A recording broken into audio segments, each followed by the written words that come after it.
Bueno, hemos hecho la primera parte, que era el contexto en el que trabajaremos.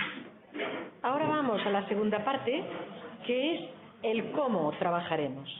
Este cómo trabajaremos, yo doy reflexiones también, pero vosotros en el debate podemos construirlo todas. O sea que el cómo trabajaremos, pero yo diré unas cuantas cosas antes.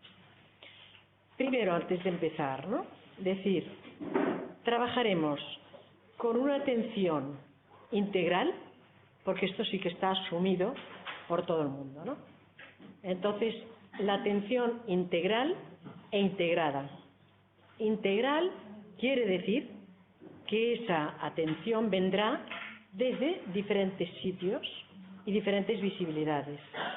Integrada quiere decir que tiene que estar integrada con todos los servicios, tanto de vivienda, como de sanitarios, como de empresa.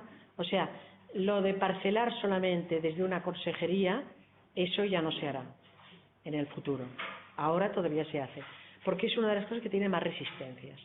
Pero no será posible hacerlo si no estamos integrados con todo. El otro día estuve en una reunión que estaba con los EAPs de la Caixa, que estaba Javier Barbero, que algunos seguro que le conoce, ¿no? De las paliativas. María José, no sé si lo has oído, que es psicólogo él, parece, y bueno.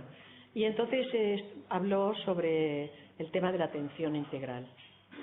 Y él decía que la atención integral tiene varias cosas a reflexionar. Esto yo no lo tengo es lo único que, porque lo daré todo, ¿eh? Doy la conferencia, dejáis los emails y os pasaremos esto y todo lo que queráis. Pero esto, si lo queréis coger, esto yo no lo he puesto aquí. Pero es de Javier Barbero, lo digo por si alguien quiere leerle algo, ¿no? Y decía que la atención integral tenía 10 pasos, por decir así, ¿no? O 10 puntos. Más que pasos, eran diferentes situaciones que había que tener en cuenta, ¿no? La primera era la complejidad de las multivariables. Es decir, pues que la persona recibe la atención desde diferentes sitios. O sea que, por ejemplo, pues una persona que está en su domicilio y que tiene problemas de desahucio, pues no solamente trabajarán con los servicios sociales, que si le queremos dar una atención integral, el tema vivienda a lo mejor depende de otra consejería y tiene esta variable, ¿no? O si, por ejemplo, es una persona pues que los hijos tiene problemas, pues a lo mejor tenemos que hablar con educación. O sea, esta parte de multivariabilidad, ¿no? Lo siguiente dijo que teníamos que tener en cuenta los itinerarios de exclusión. ¿Cuáles son?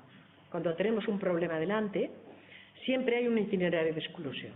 A veces es económico, a veces es del entorno, a veces es de enfermedad, pero empieza el itinerario por una cosa, por ejemplo, por una pérdida de trabajo. La pérdida de trabajo, la persona empieza a beber, la familia no quiere que viva con ellos, lo echan de casa y así te lo encuentras después, al cabo de 1 año y medio, en la calle. Muchos de los que viven en la calle, su proceso, su itinerario ha sido este. Tal vez si esta persona se le hubiera cuidado desde el principio con una atención integral, hubiéramos cortado el itinerario y se hubiera quedado en el primer paso, que era la pérdida de trabajo. No hubiera llegado a lo siguiente. Por lo tanto, el mirarlo de esta manera, ¿cuál podría ser este itinerario de exclusión?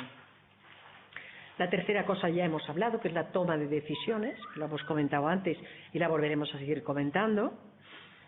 Y luego hablaba de pensar bien en los niveles de intervención. Y entonces en los niveles de intervención él daba unos cuantos. El primero decía era el verbo to be, ser y estar. O sea, que la persona a la que tú atiendes en la intervención sepa que eres y estás con ella, ¿eh?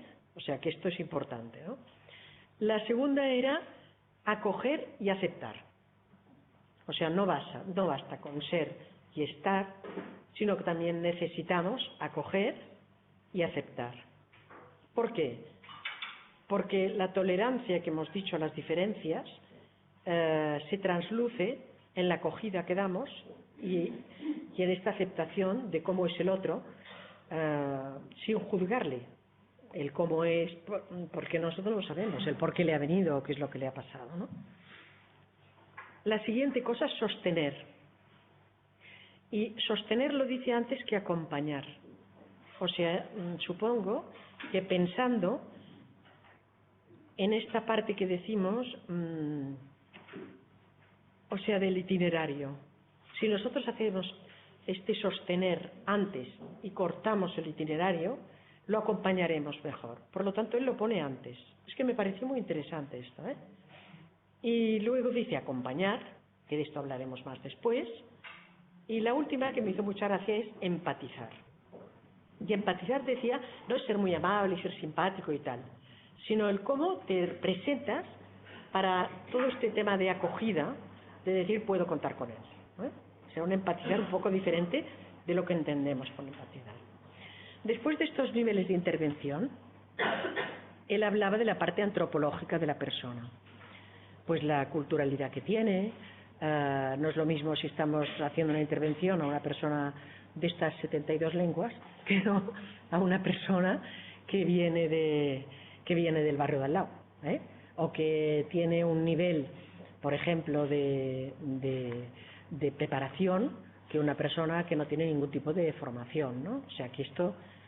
Después hablaba de los valores, que esto como lo comentaremos un poco más también después, y se pueden las preguntas, no insistiré. Como séptima cosa decía la interdisciplinariedad. O sea que la atención integral siempre se corresponde con la interdisciplinariedad. También la desarrollaremos después. Y después hablaba de los equipos inteligentes.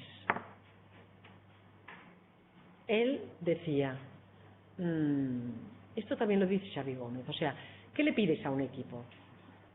Para que trabaje bien, ¿qué le pedimos a un equipo? ¿Qué le pedimos nosotros a vuestros equipos en las residencias o un equipo que está en domicilio? Lo primero es la competencia, la competence, que dicen los ingleses. Y los ingleses, más alto, vale. Digo, el primero es la competencia, los ingleses dicen competence, ¿eh? Y la segunda de los ingleses es la compasión, o sea, equipos muy competentes y compasivos, que es cómo se acercan en esta acogida a la persona. Y por eso él habla de equipos inteligentes. Y la última cosa era la forma de relacionarse con la política, que yo no pude hablar después con él y le decía, ¿por qué lo pones en la atención integral? Pero supongo que lo pone porque la forma de relacionarse con los políticos siempre es importante, que es lo que decíamos. Y siempre tenemos que tenerlo en cuenta, siempre. Porque además cuando los conoces, sabes si les puedes prestar una manera las cosas o si se la puedes presentar de otra. Yo recuerdo que cuando empecé a trabajar en la administración pública, que esto ayer se lo explicaba a ellos, estaba en una barriada muy pobre, que entonces todavía no había la sanidad pública, ni había, los centros de primaria eran de 2 horas, para que os acordéis, ¿eh? Bueno. Y entonces recuerdo que al tercer día me di cuenta que había gente que no comía, no tenía dinero, no comía, no les daban en casa, no comían, mayores que no comían casi. Bueno, uno de ellos se me peleaba, que era el caso aquel que a veces explico, que hoy no explicaré. Pero, vale, yo monté, me puse de acuerdo con el de la cafetería y hablé con el consejo de allí del hogar, montamos como un consejo social y del dinero que nos daban para los bailes, sacábamos el dinero para pagar la beca de los que comían allá, que no podían pagárselo. Total, que al cabo de un mes, pues había unas 18 o 20 personas comiendo. Y al cabo de un mes y un día, me llamaron de servicios centrales, jefe de servicio. Oh, es que esto no lo puedes hacer. ¿Cómo que no lo puedo hacer esto? Pues si no comen esta gente. No, porque no hay norma. No está, digo, esto no es mi problema, la norma es cosa tuya. Ah, no, porque esto, y porque aquí, lo que dirá el secretario general, lo que dirá el director general. Yo por la noche cuando volví a casa le dije a mi marido, a mí me van a despedir, porque he hecho algo que no se puede hacer hace un mes que trabajo y yo creo que esto irá muy mal, porque no voy a dejar de hacerlo, porque lo primero es que la gente coma. Al cabo de otro mes me llamó el secretario general del departamento, de la consejería. Oh, que me han dicho, ¿qué tal? Y yo le dije, sí, digo, y si quieres venir a verlo, ya verás que funciona muy bien y tal. Lo mismo, es que no tenemos norma. Digo, pero a mí no me has contratado para que yo haga la norma. A mí me has contratado para que cuide las personas estas, que es lo que hago. No comen, les damos de comer. Ahora, ¿a ti te han contratado para hacer la norma? Pues haz la norma. Y entonces, esta mujer, no podré con ella. Bueno, total, que me fui de allí y me hizo la norma. Y yo, cuando me llamó, me dijo que me había hecho la norma, le dije, ahora necesito las becas. Para que coma la gente, ¿no? Si yo el primer día hubiera dicho, hay que deshacerlo porque no tenemos norma, ¿qué pasa? Por lo tanto, el poder, vale, y aquí la mujer tiene algo de beneficio, más que el hombre, que creo que hay uno, ¿no? Por allí. Pues en esto tenemos ventaja. Y es que somos más intuitivas para convencer en según qué situaciones. O sea que esto tenemos que aprovecharlo. Esto es una desigualdad de género a nuestro favor. Por lo tanto, aprovechémosla. Bueno, entonces, dicho esto, o sea que veáis, pues hablaremos un poco de esta intervención social. Yo lo he dividido, a ver cómo lo veréis vosotros. La primera es cómo será esta perspectiva de la intervención hacia la persona, ¿no? Y entonces digo, bueno, será con la atención centrada. La persona estará en el centro. Esto que hablamos de la atención centrada en la persona, que todavía no ha llegado, y todo esto, está al llegar. Está al llegar. ¿Y qué quiere decir la atención centrada en la persona? Solamente quiere decir que hay que respetar sus preferencias y creencias. Y este es el kit. O sea, no os hagáis grandes definiciones. Respetar las preferencias de la persona y las creencias. Y vosotros diréis, esto es muy fácil y ya lo hacemos. No, no lo hacemos. No lo hacemos del todo. Siempre creemos que nosotros sabemos más y que nosotros tenemos razón. Por lo tanto, primero el respeto a las preferencias de las creencias. La segunda cosa, para hacer la atención integral e integrada, tenemos que saber tener una visión global. La visión global. Y proteger la dignidad individual. Individual de la persona. O sea, cómo aplicamos la visión global, personalizada y dirigida solo a una persona. ¿No? ¿Por qué? Porque el método nos dará la visión global. Pero luego hay la cercanía, lo que le damos de forma personal, lo que llama a la gente el amor, que sería lo que protege la dignidad, o sea, la compasión, lo que protege la dignidad individual. Y esto hay que mezclar estas dos cosas. La siguiente, que lo hemos dicho también, que lo había dicho Barbero, ¿no? Acompañar en la toma de decisiones dejando la libertad de elección. O sea, aquella persona mayor que ha tenido un accidente vascular cerebral y que para él es más importante leer que caminar, mientras todo el equipo, su obsesión es que pueda caminar, y además es lógico. Pero para él no es tan importante caminar como leer, porque era profesor y lo que le guste, donde pasa más horas, sentado leyendo. Pues tenemos que buscar saber y conocer esta preferencia. Lo siguiente es el cómo podremos desarrollar las potencialidades de la persona. ¿Cómo lo haremos esto? Lo primero es escuchándolo. O sea, aprender a escuchar. Si no lo escuchamos, no sabemos. Entonces, todas las personas tienen unas heridas y luego tienen aquello de lo que ellos poseen de verdad. Entonces, la intuición nuestra con el conocimiento tiene que descubrir dónde puede apoyarse para subsanar las heridas. ¿En qué sitio ponemos el peso para que las heridas, a lo mejor no las arreglamos las heridas, pero las podemos llegar a tapar un poco, a que él aprenda a llevarlas, a que acepte que las tiene que tener? La familia que tiene un hijo con un problema grave mental es una herida para siempre. Ahora, si aprende a llevarlo y llega a aceptarlo, pues convive bien y al final la familia es feliz, pero tiene que haber hecho este aprendizaje, ¿no? Porque si el primer día que ves a un niño con un problema, ese día es muy duro, ¿no? O sea que hay que aprender a convivir. Y cuando se aprende a convivir con esto, se entra en una normalización, que la situación se hace normal en la familia. O sea que se normaliza esta diversidad. Y la última, que esto se da mucho en la persona, es el que hay mucha gente, nosotros lo tenemos entre los dilemas éticos que más nos preguntan, que es ¿qué hacemos cuando una persona dice que está cansada de vivir o que ya no quiere vivir más o que deja de comer porque no quiere vivir o que muchas cosas de estas? ¿O qué hacemos? Vale.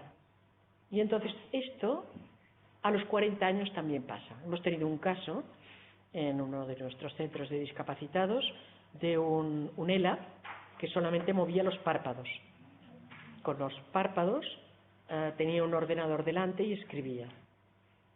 Tenía 45 años y entonces los niños le empezó muy joven y tenía los niños pequeños, los niños estos ya tenían 12 o 13 años, ¿no? Y entonces escribió una carta y nos dijo que él ya había vivido para ver a sus hijos crecer y que ahora en este momento no le compensaba, porque sus hijos, cuando lo iban a ver, es muy doloroso ver al padre así, cada vez peor, ¿no? Y él estaba con la respiración artificial y pidió que se la quitaran. Entonces esto, bueno, hubo un dilema ético hasta arriba de la comunidad autónoma, porque claro, era un centro de la comunidad además, ¿no? Vale, pero al final la decisión es que él era autónomo, de que si no quería una herramienta, que si no se hubiera tenido en otro momento, que no hubiera habido este aparato, esta persona ya no viviría, ¿no? Por lo tanto, se le podía desconectar y dejar, si haciéndole o sea, durmiéndolo primera, o haciéndolo de una manera sedada, etcétera, pero que se despidió de sus hijos, quiso que estuvieran los profesionales que le habían cuidado con él. O sea que esto, bueno, entonces el sentido de la vida es una de las cosas que os encontraréis en la intervención futura, porque hay mucha gente que no le compensa. Aquel holandés que está en la cárcel porque era un abusador de menores o no me acuerdo qué, y dijo que él no quería vivir así, que lo mataran, que no quería vivir así, y que sabía que si salía volvería. Entonces, ¿hasta qué punto podemos o no disponer de la vida? Esto os dará que pensar, dentro de los dilemas que vosotros ya debéis tener algunas, y si no, pues los seguiréis teniendo, ¿no? Bueno, y entonces nos vamos ahora, decir, hacia la persona, ¿no? Vale. Y aquí decimos, en la construcción social. O sea, en la construcción no es solamente la intervención hacia la persona, sino que trabajamos en un entorno. ¿Cómo vamos a hacer esta construcción social? ¿Cómo cambiaremos cosas, ¿no? Porque nosotros estamos para mejorar y para cambiar. La primera cosa, tenemos que tener realidad de la situación económica. Esto tenemos que tener conciencia de esta realidad. Y olvidarnos de una visión incrementalista, porque no habrá más de lo que hay. Porque el que los presupuestos los suban un 1%, al final, cuando a los pensionistas les suben el 1% o el 1,5%, ya sabéis lo que les suben. No les soluciona el problema cuando van a veros a vosotros. Y si es un presupuesto grande, pues sí que representa dinero, pero como todo el mundo pide, pues hay que ver cómo se reparte. Por lo tanto, ya hemos dicho que éticamente el político tenía que ver cómo administraba bien los recursos, pero que sepáis que no tendremos más. La segunda cosa de la construcción de toda la intervención social tiene tres partes. La primera es que el gobierno y todo el mundo acepte que el conocimiento está en la base, que los que saben de verdad no son los políticos ni son los intermedios, son los que están en la puerta de urgencias, en el centro de atención primaria social, en la residencia haciendo de médico, que ve que no puede derivarlo al hospital, el de las urgencias que ve que están llenas, el de la unidad de salud mental, que la tiene a tope y que no sabe cómo quitarse de encima ya las depresiones y el no sé qué, y no tiene dónde derivarlo ni sabe qué hacer. Estos son los que tienen los problemas. Entonces, los que tienen los problemas son a los que hay que preguntar para resolver las situaciones. Esa es la función de los profesionales. Es una función técnica, pero hay que aceptar que este conocimiento está en la base. La función política es, con una decisión y propuesta de los mandos intermedios, el cambio de modelo y marcar objetivos, y cambiar el modelo, cambiar lo que haya que cambiar. Y la función social está en la participación de los ciudadanos en las decisiones que les afecten a ellos en sus cosas. Y esto, hemos hablado de los foros, y cada vez intervendrán más en esta construcción social de la intervención. Y luego hay una última cosa, que luego la volveré a decir, y es que trabajaremos exclusivamente por territorios. Por lo tanto, hay que descentralizar las decisiones y hay que integrar lo que tenemos en cada territorio. Trabajaremos solo por territorios. Y territorio es un barrio de Barcelona de 200.000 personas o un pueblo de 6.000, con 2 cabezas más de partido o lo que sea.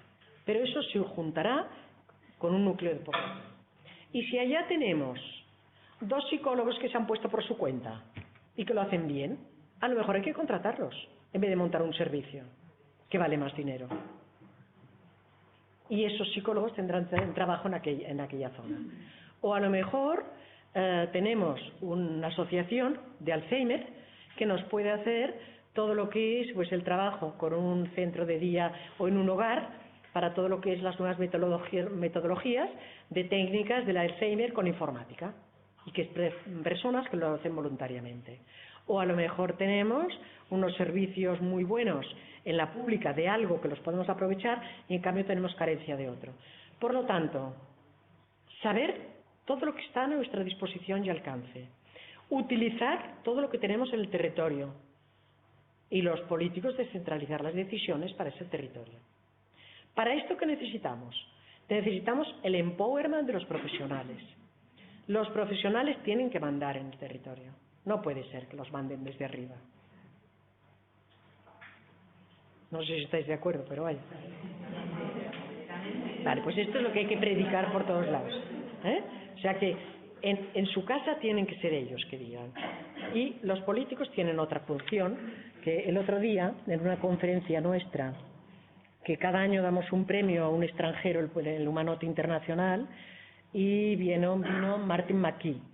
Y entonces hizo una primera conferencia sobre la larga estancia en Europa, que fue estupenda, y luego estaba Albert Serra, que es de SADE, y decía el riesgo de un cambio sin los profesionales, oportunidades y nuevas ideas. Y entonces él, que hablaba de estas funciones, ¿no? Hablaba de la función técnica, la gestora y la política, ¿no? Entonces yo os voy a poner un ejemplo. Primero decir una cosa que también es importante, ¿no? Cuando hablamos de la incertidumbre, acordaros de Jorge Wassenberg, el nombre lo tendréis, porque os lo he puesto, o sea que tranquilos por todo, Vale. Él dice una cosa que me pareció muy interesante, me parece interesante. Él dice que en el futuro, para la alta incertidumbre, la solución son los generalistas. Para la baja incertidumbre son los especialistas, la concreción. Entonces, si lo pensamos bien, alguien me ha dicho antes, fuera, ¿quién me ha dicho antes fuera? Es que claro, viene por todos lados, tenemos que saber hablar con todo el mundo, solos ya no podemos hacer nada. ¿Quién me lo ha dicho? Una de vosotras era. Solos ya no podemos hacer nada, tenemos que pensar, bueno, pues esto es esto, es esto. O sea, tenemos que saber un poco de todo, porque trabajaremos con gente muy diversa, pero en cambio el especialista de Alzheimer sí que será un especialista, pero tiene baja incertidumbre, porque no tiene una familia delante que le está apretando para que le solucione el cuidador en domicilio, porque se va a trabajar, el no sé qué. Ese es el generalista. O sea que pensemos esto también porque va bien para saberlo. La segunda cosa, la función gestora. La función técnica de todos vosotros y estos, factibilidad, eficacia y calidad, o sea, hacer bien lo que hacéis en la base, y dar ideas. El gestor intermedio, ¿qué tiene que hacer? Tiene que proponer al político lo que le ha dicho en la base y buscar soluciones para los problemas que tienen. O sea, tiene que facilitar a la base la solución de sus problemas. Y los políticos lo que tienen que hacer es la norma, el tema de legitimación, el tema de autoridad y el tema de normativas para que vayan adelante. Les voy a poner un ejemplo de lo que yo hice en el año 94 en sanidad. A ver, yo me daba cuenta que en aquel momento ya tenía pues 3.000 camas de larga estancia, 800 o 1.000 de convalecencia y debíamos tener unas 500 de paliativas, ¿vale? Pero las derivaciones no estaban bien hechas, entonces, para los ingresos. Entonces, por territorio, hicimos lo que llamábamos la Comisión Interdisciplinar Mixta Sociosanitaria, que todavía funciona. Y en esta comisión había, el político hizo la norma, que yo la hice yo y la publiqué en su momento. Vale. ¿Cómo? Pues decir que dada la necesidad de gestionar bien los ingresos y de ser eficientes en la disposición de los recursos, en cada territorio se tenía que disponer de los servicios que había y decidir quién haría los ingresos y de qué manera se haría. Los intermedios, que eran los que estaban de jefe de servicio en la región sanitaria, estos, conmigo, porque hablaban mucho conmigo también y tal, pero bueno, hicieron lo que era un poco el abecedario de cómo se tenía que hacer. Y luego teníamos, cada semana reúnen todavía, porque esto lo hacen en cada sitio, pero fíjate, la función política que era la mía era general para todo Cataluña. La gestora era para el territorio, no era para todo Cataluña. O sea que el Baix Llobregat lo hacía de una manera, pero en Lleida lo hacían de otra y en Girona de otra. Se habían amoldado a lo que todos los que trabajaban en ese sector y aportaban lo que tenían, veían la mejor forma y cómo se tenía que hacer. Y esto había pues un protocolo, o sea, la norma, el protocolo, procedimiento de cómo actuar, y el procedimiento lo tenían la base. Y entonces allí se reúnen pues el médico, el trabajador social y la enfermera de diferentes sitios, y entonces van los casos informados. Tienen que salir del hospital, tienen que ingresar de la primaria, lo que sea de lo que necesiten para la larga estancia, la comba pueden hacer también, y las paliativas. O sea que les pueden venir de estos tres sitios. Vale. Y entonces allá presenta el caso, y una vez presentado y analizado el caso, los profesionales de allá deciden a dónde va, que son los que conocen a las personas, porque si no, las cosas no se pueden hacer bien. Por lo tanto, hay estas tres funciones y se tiene que trabajar con estas tres funciones. ¿Eh? ¿Esto que he hecho está mal? A ver. ¿Te sale esto? Ah, bueno.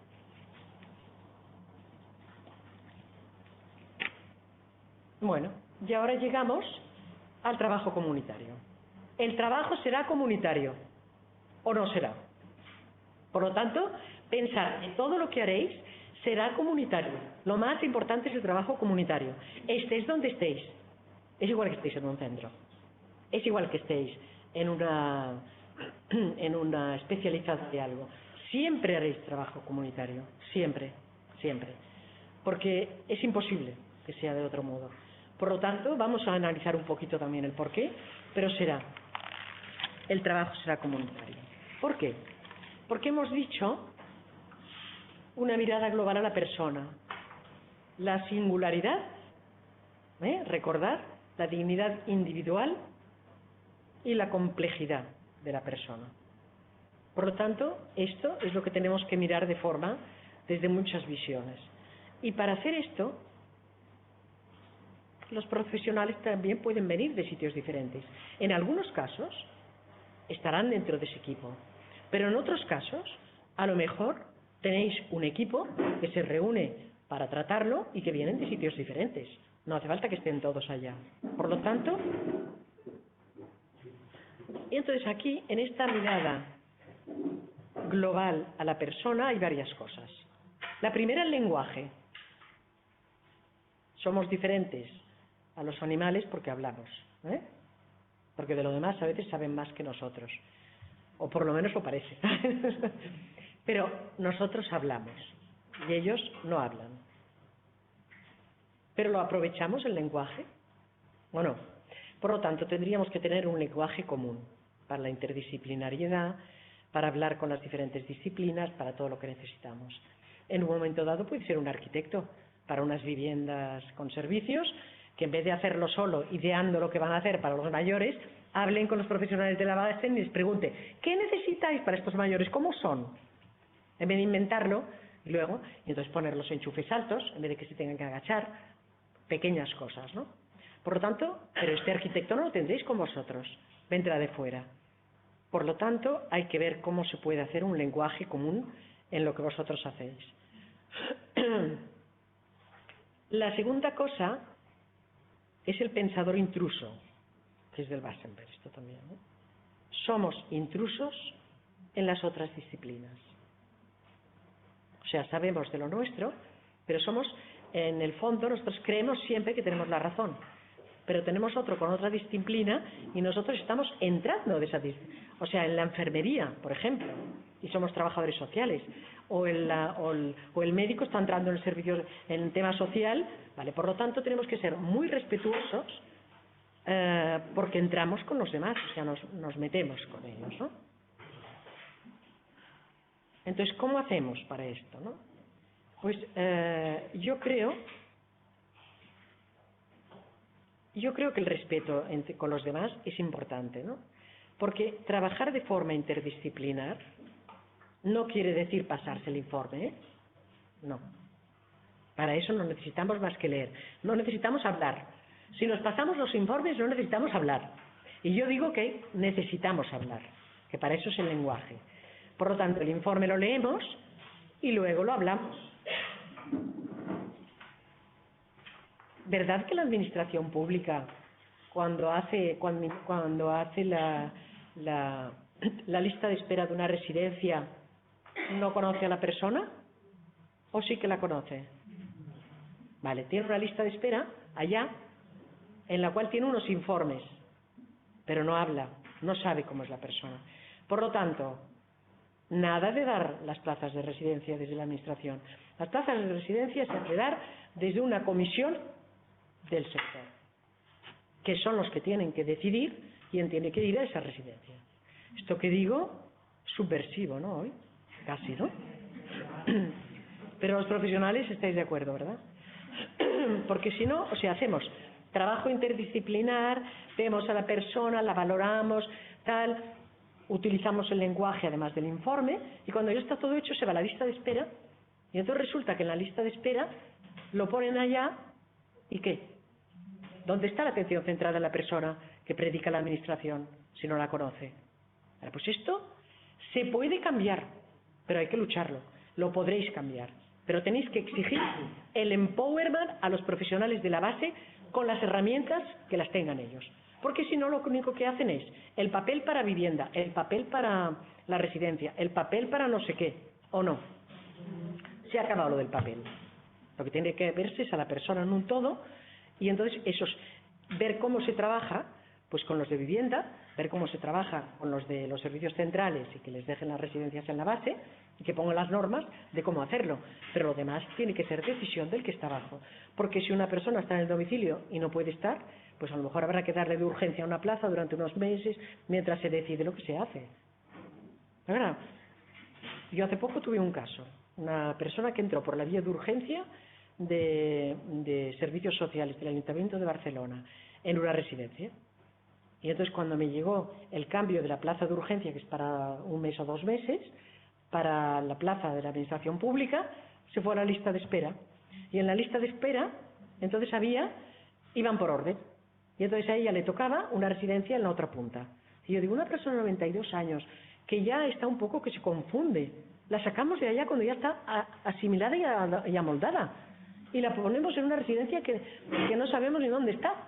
Y a esto le llamamos atención centrada en la persona. Vamos, hombre, que me expliquen otra cosa. Entonces, esto es importante, el que lo mováis, el que tenéis que tener el poder de todo esto, el empowerment de los profesionales. Ya veis que soy un poquito subversiva aquí, ¿eh? Pero bueno. La siguiente cosa es la atención continuada. Todo esto, o sea, si realmente tenemos en la base todo esto, podremos hacer la atención continuada, porque ese gestor de casos, los enfermeros de enlace, nosotros ahora en una ley que sale ahora en Cataluña, en los servicios sociales, parece que es también, ahora no me acuerdo, espero que se pueda firmar, porque como también vienen cambios, pues esta ley habla del gestor de casos y lo define totalmente. Y también se ha definido en el proyecto de la comunitaria, porque esto lo he visto en el Consejo de Políticas Sociales. Bueno, ya habla el gestor de casos, pero gestor de casos en la primaria. O sea, que habrá una tutoría de la familia, que aquella familia siempre estará tutelada con aquella persona. Con lo cual es mucho más fácil el poder generar los servicios que sean. En Andalucía tenéis el enfermero de enlace, que funciona fantásticamente bien.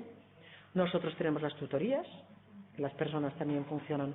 Bueno, pues todo esto facilitará la atención continuada. Pero esta atención continuada no se podrá dar si no tenemos los equipos estos que hacen la distribución. Porque ¿qué haremos?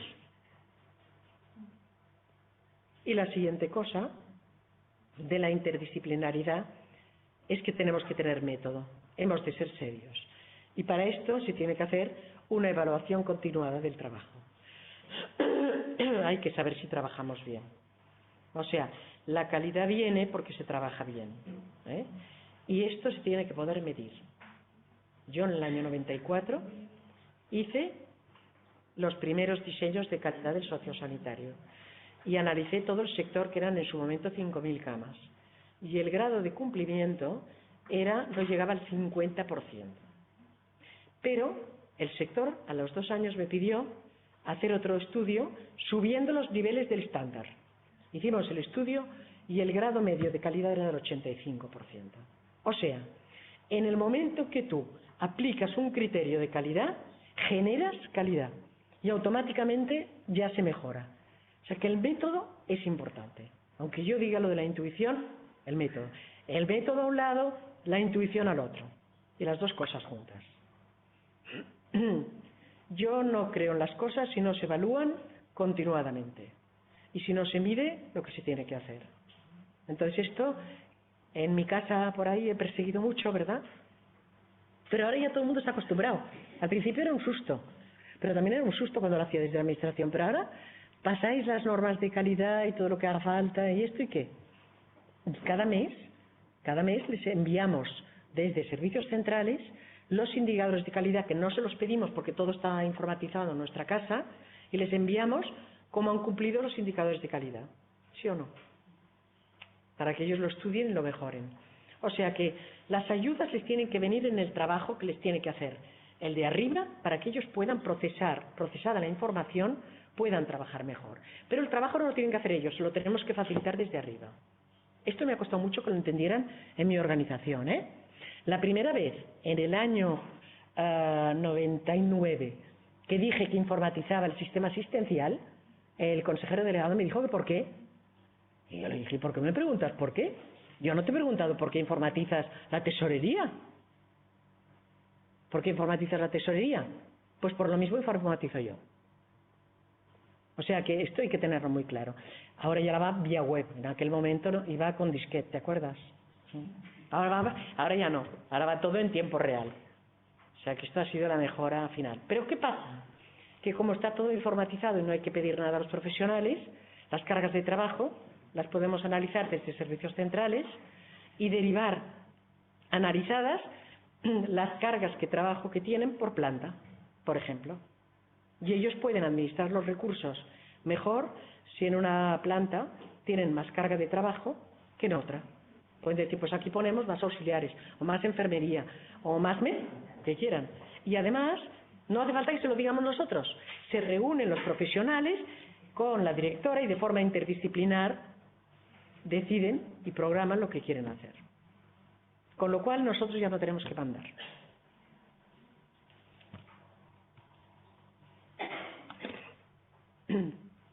La segunda cosa del trabajo comunitario, O sea, primero hemos dicho la interdisciplinariedad en el trabajo comunitario. Y la segunda cosa es la organización de los servicios. Algunas las hemos hablado. Gestión descentralizada de proximidad y fácil acceso a los servicios públicos. Y para fácil acceso en los servicios públicos tienen que estar los servicios en la base, no arriba, en la base.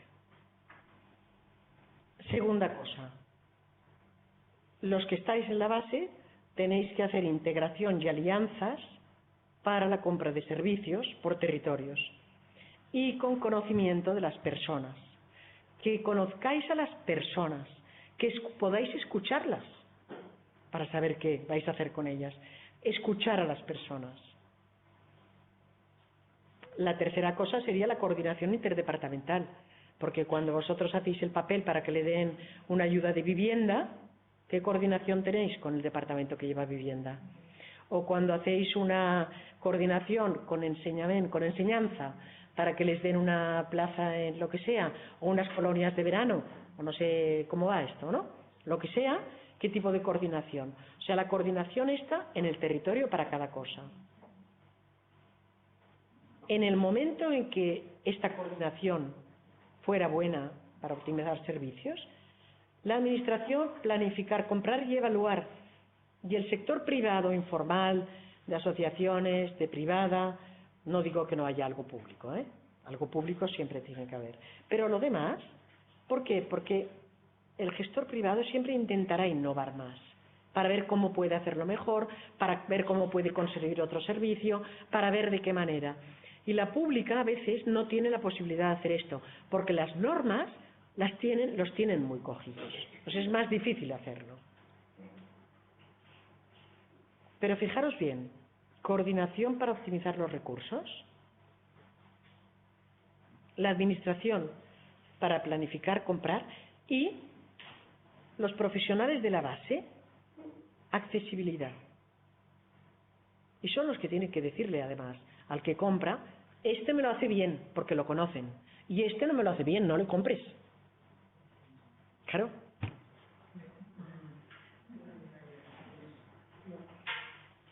Yo cada año me visitaba los 55 centros concertados, cada año.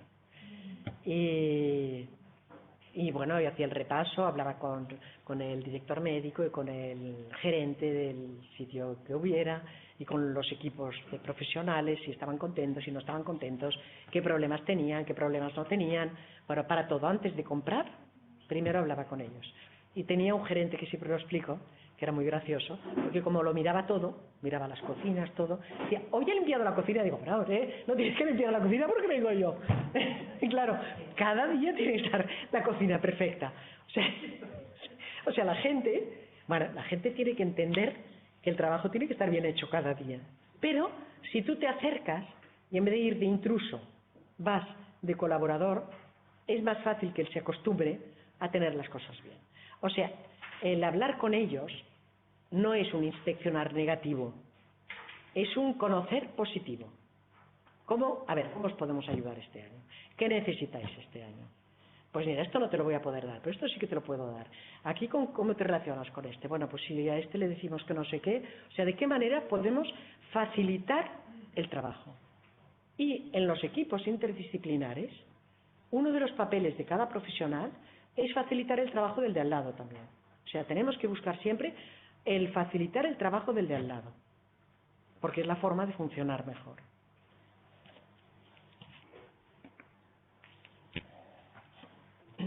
Bueno, ahora ya me voy a mi desvío, al mío. Vamos bien de hora, pero ya estoy para acabar. Dependencia y servicios. ¿Cómo irán las cosas en dependencia y servicios y en mayores? Lo primero de todo es los servicios de proximidad. Cuanto más bajo sea el servicio, empezar a comprar por el nivel más bajo. Si hacemos prevención, lo que daremos es dar servicios a domicilio y daremos también teleasistencia y daremos centros de día, pero centros de día que la gente pueda comer, que vayan el final de semana. ¿Cómo podemos ampliar estos servicios?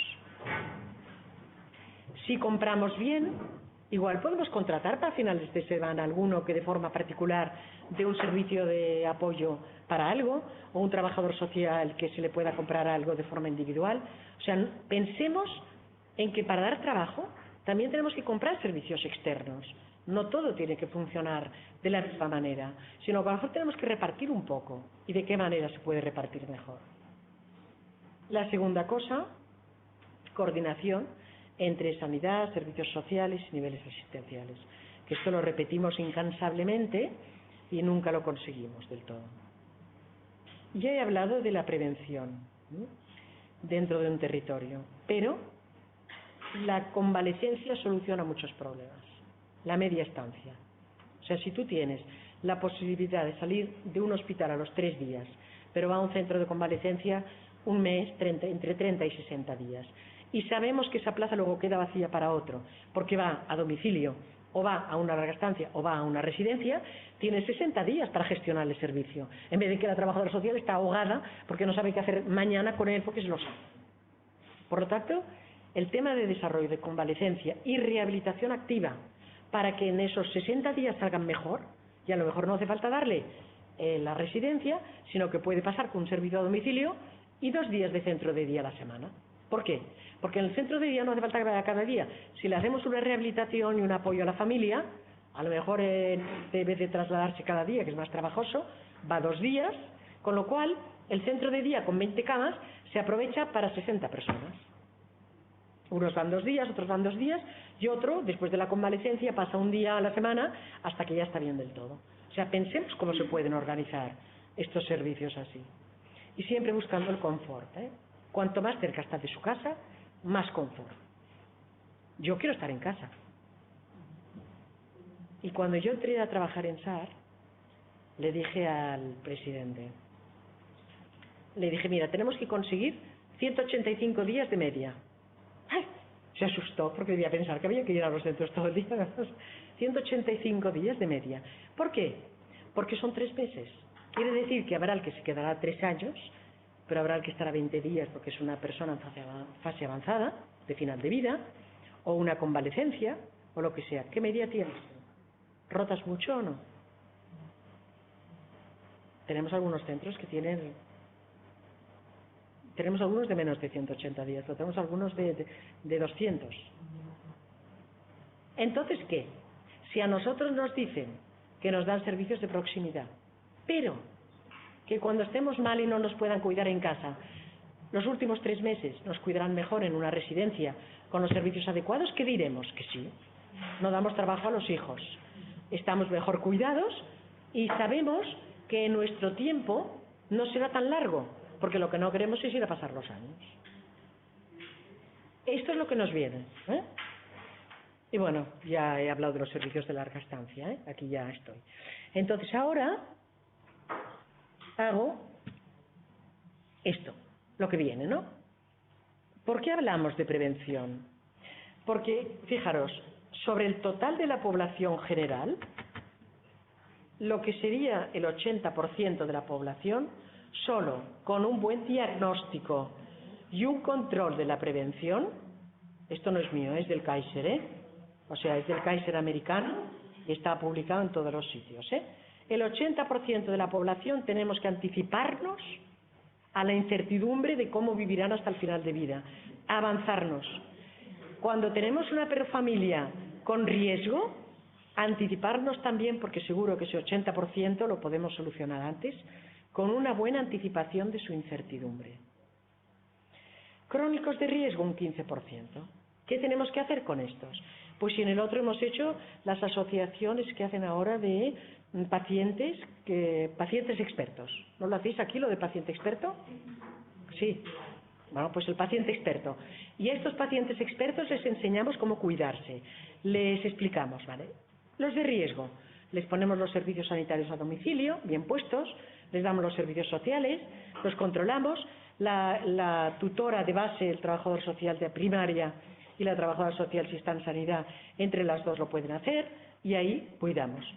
Y los crónicos complejos son los que gastan de verdad. Estos tienen que ser el mínimo a ser posible, pero a estos hay que dárselo todo, porque son los que necesitan más pues al final de vida. O sea que la segmentación hay que hacerla y su objetivo es el identificarlos bien. Ahora, desde la estrategia del paciente crónico, se están buscando diversas maneras para estratificarlos, para saber cómo son y todo esto. Y yo creo que se conseguirá hacer una buena... El tema es cuándo. Pero bueno, yo siempre digo, ¿esto lo veré o no lo veré? Y bueno, y la reflexión final, que es cortita, ¿eh? Yo digo, la conciencia, David Donabedian es la persona que ha hecho más por la calidad. Era un armenio que se fue a vivir cuando huyeron de Armenia a Estados Unidos hizo la Fundación Avedis Dona Bedian, que también la tenemos en Cataluña, un consorcio con Rosa Suñol, y entonces él decía esta frase, decía, que la explicó el otro día Martin McKee, por eso me la apunté. La conciencia de trabajar en un sistema y el diseño de su modelo son importantes para los profesionales de la salud, pero no suficientes. Solo son mecanismos facilitadores. Es la dimensión ética de las personas lo que en realidad es esencial para el éxito de un sistema. Al final el secreto de la calidad es el amor. Y dices, el sistema sin profesionales no existe y los profesionales sin sistema tampoco existen. Por lo tanto, todo es necesario. Hay otras dos cosas que, bueno, una cosa más que quiero decir, ¿no? A ver, en servicios sociales, de esto no he hablado hoy, pero en servicios sociales se ha hecho poca investigación. Vale. Entonces, tenemos que promover la investigación. Nosotros hacemos un poco, hacemos, pero no toda la que deberíamos, Entonces, cada vez tendríamos que hacer. ¿Por qué? ¿Por qué ha avanzado tanto la sanidad? ¿Por qué ha avanzado tanto las universidades? Porque hacen investigación. Por lo tanto, los servicios sociales tenemos obligación de hacer investigación, cada vez más y cada vez mejor. Y entonces ahora me permitiréis que haga propaganda de mi casa. Bueno, los mensajes primero. Os lo daré por escrito, o sea que no os hace falta. ¿Os acordáis de lo que os he dicho al principio? Para trabajar hay que reflexionar, porque tomamos decisiones cada día. El contexto nos afecta aunque no lo sepamos, mucho, más de lo que creemos. Hay que estar informados y saber lo que tenemos que conocer para cambiar lo que está en nuestra mano, porque solo cambiaremos lo que está cerca de nosotros. Lo otro no lo podremos cambiar, pero con eso que está cerca podemos cambiar mucho y tenemos que influir en los de arriba. Dejo una pregunta en el aire, ¿por qué es importante la ética? Yo he dicho por qué es importante para mí, pero vosotros pensaréis lo vuestro. Y luego he propuesto 3 valores. Escuchar, que no es lo mismo que oír.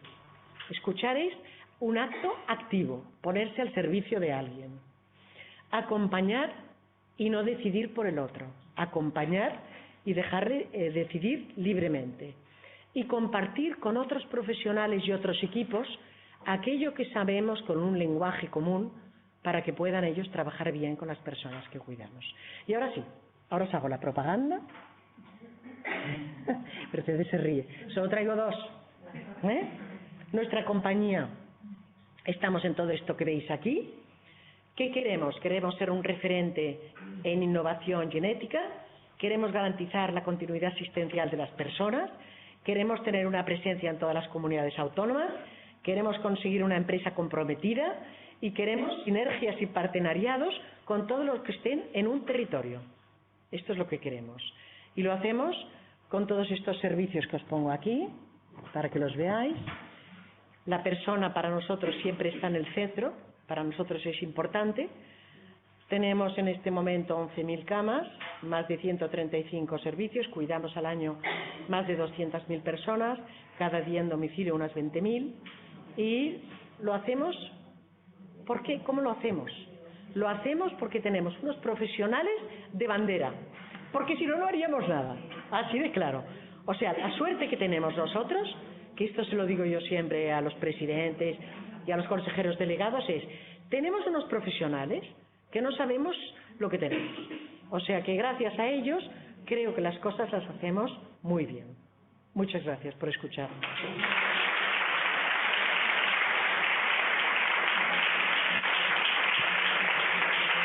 Ahora entramos en la discusión de preguntas, que viene alguien aquí. Escucha, es una cosa que sí que os lo quería decir. A ver, ¿no me pasa el último? ¿Por qué no me pasa este último? No me entra.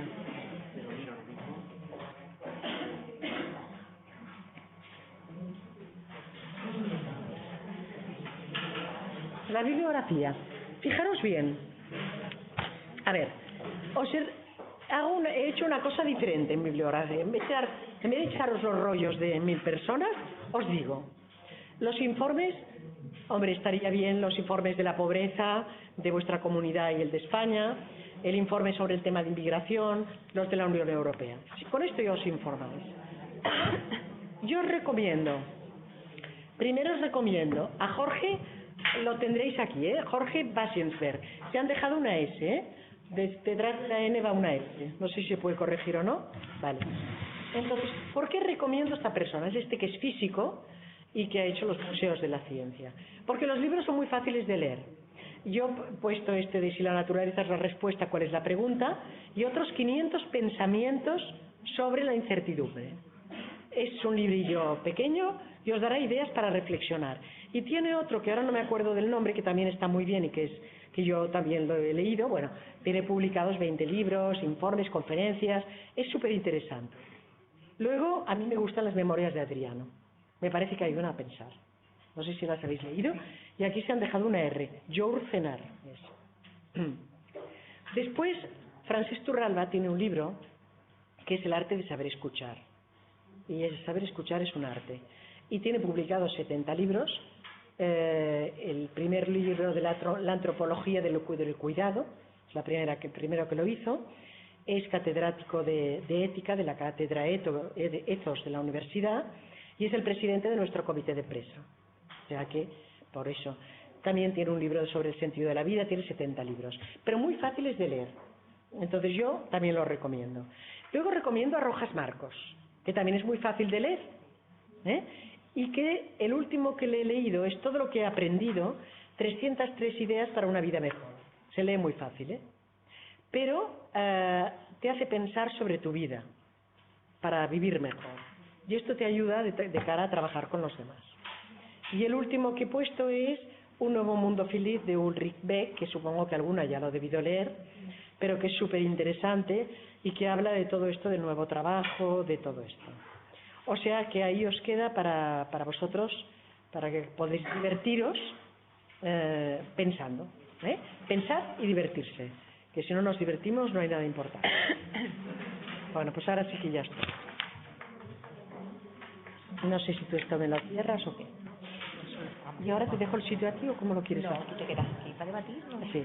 No, pero quiero decir, para las preguntas las llevas tú. Sí. Así me liberas a mí un poco. Yo te iba a dejar aquí los dos. Ah, vale, muchísimas gracias. Los libros de ética. Muy bien. Como los he dicho aquí, y te los he traído para ti. Qué bien, muchísimas gracias. Bueno, la idea en esta última parte de la mañana es que sea una parte más participativa del foro, ¿vale? No solo porque podáis hacer preguntas a la ponente o plantear cuestiones en general, sino porque se trata un poco, vosotras que trabajáis muchas en los ámbitos que hemos tocado durante la comunicación, en el ámbito de la salud, de atención primaria, en la atención a la salud mental o en atención primaria de servicios sociales. También veo por ahí a compañeras. Seguro que lo que habéis escuchado durante la mañana no solo suscita dudas, sino suscita también pues alguna cuestión que podamos debatir entre compañeras, ¿no? Con la experiencia que tenemos cada una. Se trata de daros la palabra ahora a vosotros con un cierto orden, por eso se supone que estoy yo aquí, con un cierto orden, para que podáis no solo preguntar, sino debatir entre vosotras. Si alguien quiere romper el fuego, que es lo más difícil siempre, ahí Rosa. Yo quería hacer una pregunta. ¿Has comentado que en Cataluña tenéis pendiente una firma para la creación de una ley o algo así para crear la figura del gestor de casos? Sí. ¿No? La pregunta, has comentado que en Andalucía existe que funciona muy bien. También funciona y también los enfermeros de enlace que funcionan muy bien. La pregunta es ¿cuál es el perfil profesional? En el caso que yo hablo de Cataluña es el trabajador social. Pero está situada en la primaria sanitaria. Pero el gestor de casos en la próxima ley de servicios sociales de Andalucía creo que también lo quieren poner el gestor de casos, porque claro, a ver, yo hoy aquí siempre tengo la desviación de la dependencia, porque trabajo mucho, pero en la atención primaria social no todo lo que se ve es de salud, aunque la salud tiene mucha potencialidad, mucho peso, pero hay veces que no es de salud, que será de enseñanza. Entonces lo que es importante es que esa familia tenga un gestor, y esto es lo que se promueve con la ley. O sea que si hay un caso de una familia, que esa familia esté dirigida ya por un gestor de casos. Me parece que también está en lo que han hecho nuevo de la primaria. Ahí va. Es que nosotros en Extremadura estamos ya se ha elaborado la estrategia de atención a la cronicidad, que está a punto de Sí, de publicarse. ya está todo. Y la figura del gestor del perfil que se plantea en enfermería. Yo que soy trabajadora social y Claro. tengo grupos de trabajo que tengo una lucha. ¿Pero por qué? ¿Pero por qué? Porque se ha hecho desde Sanidad. Claro. Porque la estrategia del crónico se ha hecho desde el Ministerio de Sanidad, desde Sanidad. Pero no, yo no estoy de acuerdo con que tenga que ser el de enfermería. A ver, depende de que sea para una derivación, por ejemplo, de hospital a primaria sanitaria, para que el gestor de enlace le dé el servicio de rehabilitación o lo que sea. Pero en el momento que se traspasa o que convive con servicios sociales, tiene que tener la pareja social. Nosotros en salud mental, en Carolina allí, y que existe la figura del gestor de caso, pero no tiene por qué ser uno concreto. El gestor de caso es el jefe de la banda, pero quien hace El jefe de la banda. generalmente es la trabajadora social o la enfermería. Muy bien. Depende del caso.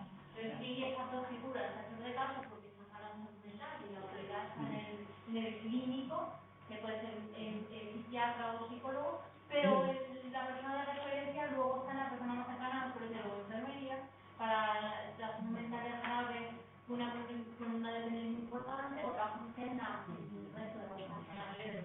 Pues a esto es a lo que iremos. Yo voy a aprovechar el apoyo de Carolina, que está aquí, que además ha estado conmigo en las mesas de coordinación sociosanitaria en el Ministerio, trabajando con el Consejo General de Trabajo Social y con la Asociación de Trabajo Social y Salud, ¿no? Nosotros escuchábamos con pavor hablar a las compañeras de Andalucía, a vuestras compañeras de Andalucía, con el tema de los enfermeros de enlace, porque están copando muchas de las funciones que se estaban haciendo en la atención primaria de salud y se ven con pocas herramientas a la hora de intervenir ahí. En principio había también una cuestión de quién maneja la historia social o a qué partes de la atención accedemos del enfermo y de su familia, ¿no?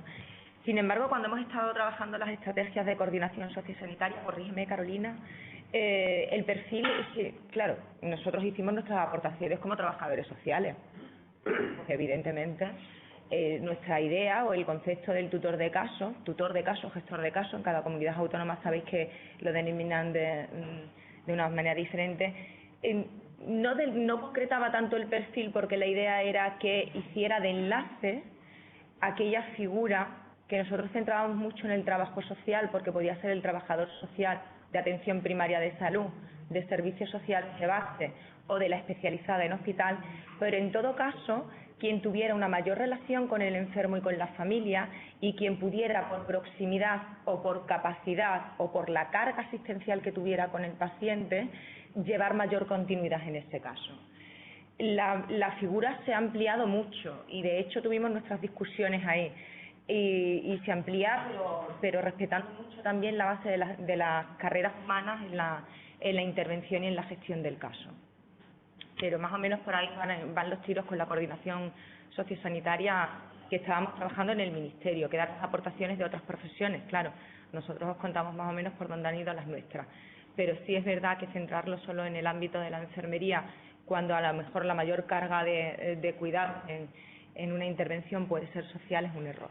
Claro, un error y es perder cuotas de participación como profesionales y de... Claro, pero... Hablamos de nuevo de centrar en una figura y el equipo...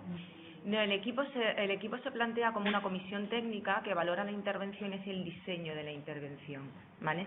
Pero siempre hay una persona de referencia que hace de enlace de mediación con los otros recursos y que hace un seguimiento más continuado del caso, de tal manera que cuando tú llegas a una comisión hay alguien que ya ha contactado con el resto de profesionales del entorno comunitario, que también es posible. Bueno, la pregunta es el por qué. Está bien. O sea, esto es debate. Aquí hay alguien en varias veces está de acuerdo, así que... Ella os ha dicho la respuesta de la comisión. ¿Por qué hemos llegado a esto? Es la pregunta. Hemos dicho que hoy nos haríamos las preguntas. ¿Por qué hemos llegado a que haya los enfermeros de enlace? ¿Por qué hemos llegado a que se han apoderado de esto? ¿El por qué? ¿Quién me dice el por qué? Primera cosa, muy bien. ¿Por qué más? Porque nos hemos dejado quitar. ¿O no? Claro. Si tú no te lo dejas quitar, no te lo quita nadie. Pero los colegios profesionales, antes, cuando empezábamos, no estaban tan puestos como ahora ha sido tímida tenemos ahí compañeras que trabajan en la atención primaria de salud y ha sido dura la intervención desde el principio, ¿verdad, Soledad? De los trabajadores sociales, el insertarse en el sistema sanitario, y seguimos pegando codazos, ¿no? Por lo que vosotras me comentáis. Entonces, no hemos llegado a definir. Yo pienso que falta mucha concientización de los profesionales de la atención sanitaria en general, de la importancia que tiene lo social en la persona. Porque cuando tú hablas del tema de beneficio social y de todo ese tipo de cosas, es fundamental, porque yo es que, vamos, estoy absolutamente convencida, y probablemente habrá gente que no comparte mi criterio, pero es así, que la salud y lo social están totalmente absolutamente unidos. Además que yo observamos un poco la realidad y dicen, hay que estar ricos, sanos, que pobres. La mayoría de la gente que está muy enferma o que tiene muchas multipatologías son gente que corresponden a unas situaciones de exclusión social, de falta de cultura, de escasez de recursos en general. Entonces, no hay que irse muy lejos para darse cuenta de que la importancia grandísima que tiene lo social en el ser humano, que condiciona su salud absolutamente. Y yo creo que esa concepción no se tiene esa conciencia generalizada de que verdaderamente lo social hay que abordarlo. Y no digo que haya que abordarlo únicamente desde el tema del trabajo social, hay que abordarlo desde todo lo que tú decías antes, absolutamente transversal y absolutamente políticamente, porque desde que no tengas una casa te afecta, desde que no tengas un colegio para tu hijo te afecta, desde que yo qué sé, hasta un terremoto te puede afectar físicamente. Entonces yo creo que ese ha sido un poco el error que nuestra profesión ha cometido, que nos hemos dedicado únicamente a hacer trámite de puntualmente cosas y no hemos sido capaces de transmitir al resto de los compañeros de la salud, desde hace ya muchísimos años que empezamos a hacerlo hueco en esta sociedad, la importancia de lo social y de que tenemos que trabajar en unión, en coordinación y de manera transversal, porque es la única manera de conseguir que las personas tengan más salud. Cuando se investiga, cuando se analizan las causas de por qué existen las enfermedades, se intenta poner remedio y cuando se actúa de forma conjunta y coordinada. Y yo creo que nosotros ahí hemos dicho, bueno, hemos sido una profesión siempre un poco al margen, ¿no? Y un poco haciéndonos huecos y peleándonos así. Y eso yo creo que ha estado... ¿Pero por qué? Porque es una profesión joven y la sanidad lleva 3.000 años. Pero porque yo creo que la sanidad, la salud propiamente dicha ha tenido mucha importancia en la vida de las personas. Entonces, se ha ido, a lo mejor digo yo, son cosas que yo estoy ahora pensando un poco en acto, se ha ido al diagnóstico. Tienes gripe o tienes una infección, tienes... Sí. Y no se ha ido más allá, porque ha sido puramente... Pero los que diagnostican investigan, ¿eh? Y en servicios sociales no investigamos. Si tú pudieras probar con investigación que cuando los servicios sociales actúan primero y actúan haciendo cosas que si no las hace otro, y lo defendiéramos, no nos comerían el terreno. O sea, es un pez que se muerde la cola. Nos lo hemos dejado quitar. Necesitamos la investigación. Y luego, desde los servicios sociales, hay un cierto rechazo, por ejemplo, a todo lo sanitario, para que no se nos lo queden. Y este rechazo, en vez de decir, no, y aquí estamos nosotros, que somos la otra parte, y colocarnos, este rechazo y decir, esto es tuyo y esto es mío, que es así todavía, esto es tuyo y esto es mío. Entonces, aquí es donde, cuando esto es mío y esto es tuyo, siempre ganan ellos, porque ellos son más.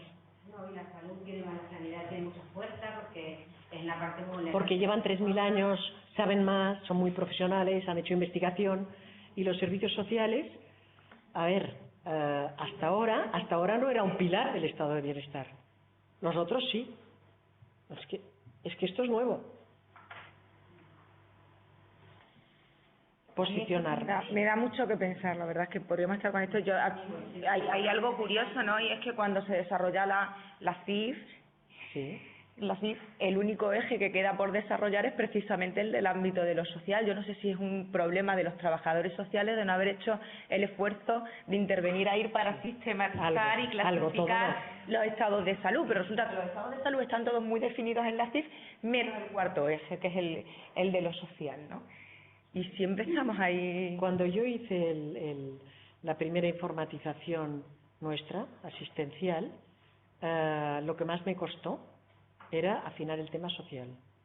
O sea, el tema sanitario lo tienen muy definido, el tema de psicológico, que es más también, el tema de enfermería también, el tema social, lo querían todo. Uno de los problemas de los sociales es que lo quieren todo. Bueno, y además de la vivienda, si la vivienda tiene 3 escaleras, y además, y claro, hay que aprender también esto, lo que es necesario y lo que podemos prescindir. Porque todo no se puede poner. Inclusive decir, la primera etapa la haremos así, la segunda la ampliaremos. Más cosas. Quería ahondar sobre unos temas que has propuesto en la primera parte y hablabas de financiar el trabajo cívico y no desempleo y la oferta de tiempo para la comunidad.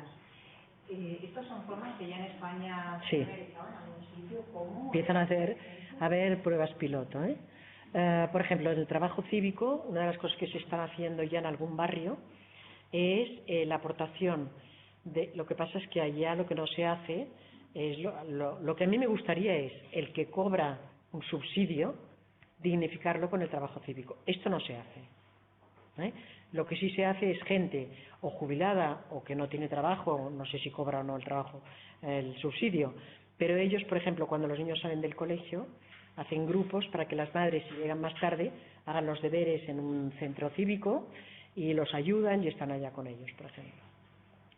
Y luego lo del intercambio del trueque sí que se hace. Sí. O sea, lo nuestro es un paso más. Lo nuestro es dar dignidad a lo que se recibe. Los sindicatos están en contra, Es que claro.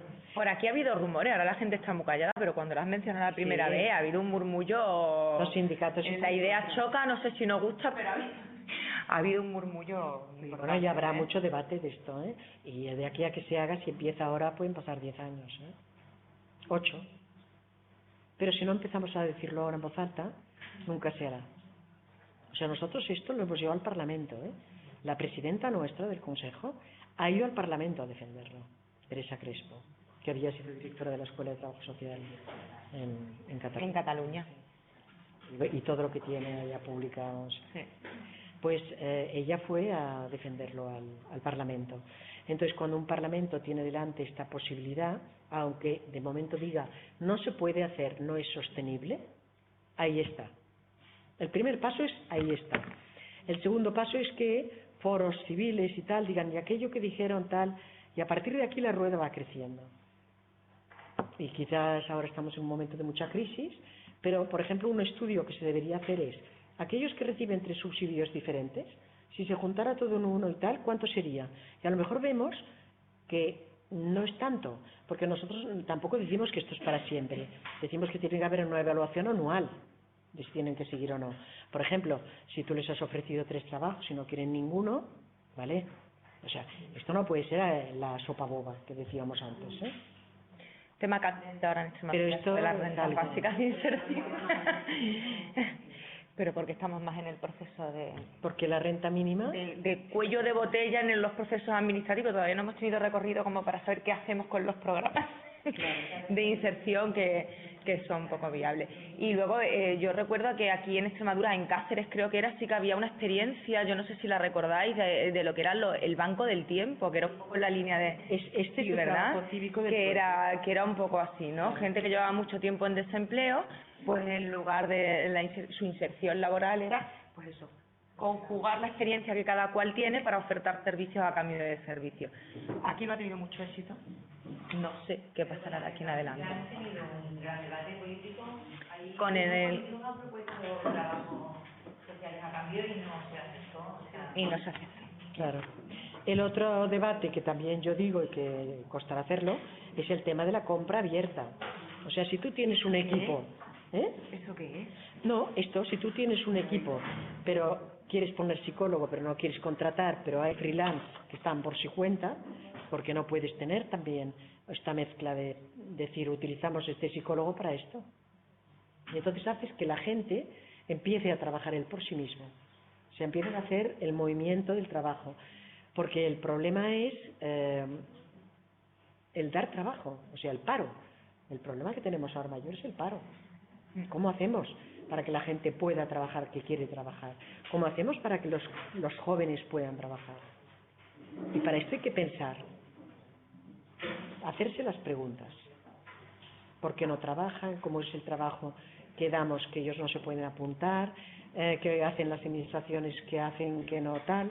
Y a base de hacerte preguntas es cuando encuentras las respuestas. Más cosas.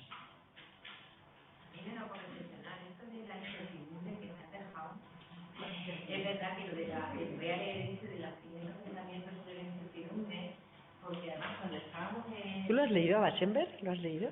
Ah. Y entonces, cuando estaba en Estepona, estaba allí en Clave, Sí. pues el psiquiatra de la zona venía a hacernos revisiones, un psiquiatra de la zona de Marbella, de Marbella. Y entonces él decía que la patología de ahora, de esta sociedad, y lo que le tenía era la ansiedad.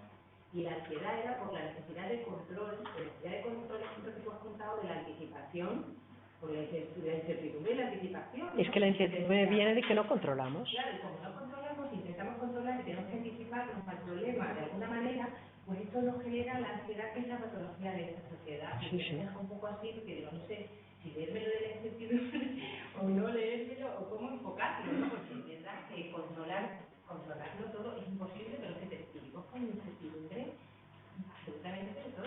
Por eso el futuro, los nuevos ciudadanos, una de las cosas es la incertidumbre y el miedo a la enfermedad.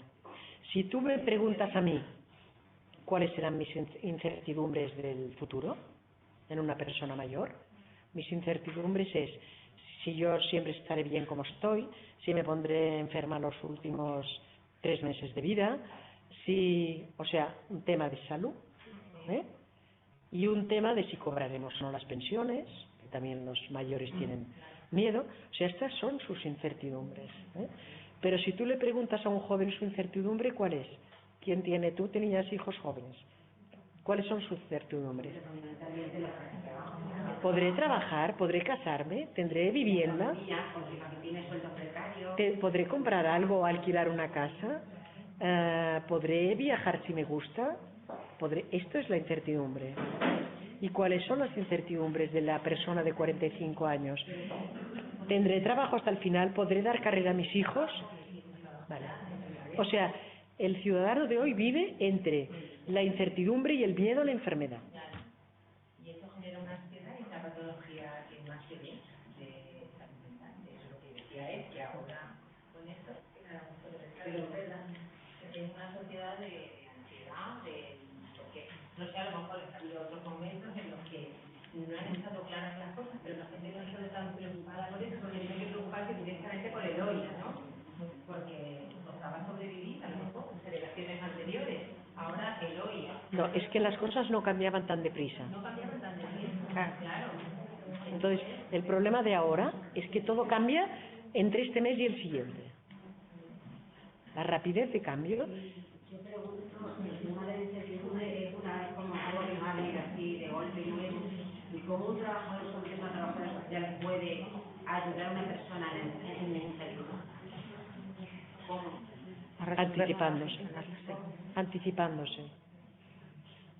Anticipándose en lo que pueda. Pero toda la incertidumbre nunca la quitaremos, ¿eh? Todos tenemos una incertidumbre, todos nosotros. Varían. Claro. Varían con el paso del tiempo y con las circunstancias personales, pero una incertidumbre siempre hay. Lo que pasa es que tú estás planteando unas incertidumbres que son básicas para el desarrollo personal y vital, ¿no? Porque yo no sé, también ahí estaría la dicotomía contra el exceso de control, que también es una de las enfermedades del futuro, la esquizofrenia que nos provoca el exceso de control. Tiene que haber un punto de equilibrio. Una cosa es resolver y tu postura. Tú no puedes resolver las incertidumbres vitales de quien llega a tal. Puedes ayudarle solucionar el temor que le provoca la incertidumbre, ¿no? Y a intentar facilitarle, en la medida de lo posible, pasar por ese momento de incertidumbre. Pero anticiparse a todo lo estamos viviendo, es imposible. La situación de crisis a nosotros mismos nos ha desbordado. Y luego la dicotomía que plantea María José entre el exceso de control y luego otra cosa.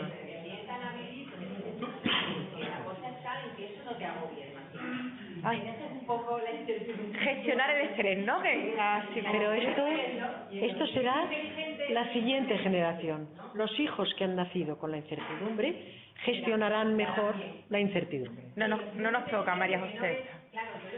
O sea, nosotros venimos de la generación del control y estamos en el medio, en la bisagra. Pero los hijos que nacen con incertidumbre lo trabajarán diferente, lo vivirán diferente y no tendrán la ansiedad que tiene esta generación que tiene el control y que tiene, bueno, yo creo que ha provocado mucha incertidumbre en la crisis también, Se ha derrumbado un sistema de vida y eso. Pero la incertidumbre también hace avanzar, ¿eh? Ahora dicen, para ser más o menos felices, porque el optimismo es fundamental, la incertidumbre que hay, el optimismo es de tontos, o como dicen, no, el optimismo es inteligente de pensar que si tú te conduces razonablemente bien, irás solucionando en la medida en la que vaya surgiendo. Y con todo, con la organización sanitaria, con todo, ¿no? Hablan de que para que promover a la gente con unos inteligentes, que se le ocurran ideas, que innove, que... De todas maneras, siempre yo creo que hay que anticiparse a las cosas, dentro de las posibilidades, a veces no puede ser. Pero si esta crisis la hubiéramos anticipado, ¿qué se sabía? Que la inmobiliaria, si es que se sabía. Si hubiéramos anticipado las soluciones con preguntas, ¿cómo solucionaremos este problema? Hace 12 años, recolocando el tema, quitando la especulación del terreno, se podrían haber hecho muchas cosas. Por lo tanto, no nos anticipamos a la crisis.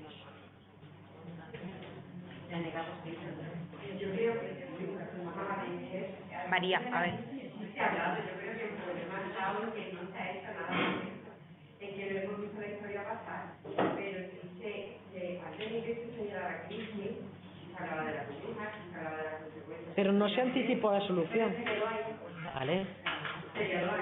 La reflexión ahí, Claro. lo que no se actuó. Vale. Por eso no se tuvo buena relación con los políticos como seres de árbitros, que es la relación que debamos de tener con los políticos.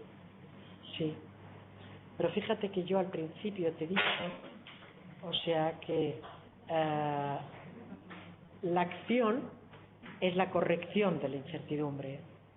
Entonces tú dices muy bien, no se actuó. Se conoció y no se actuó. Por lo tanto, cuando conocemos algo, hay que actuar. Los políticos o quien sea.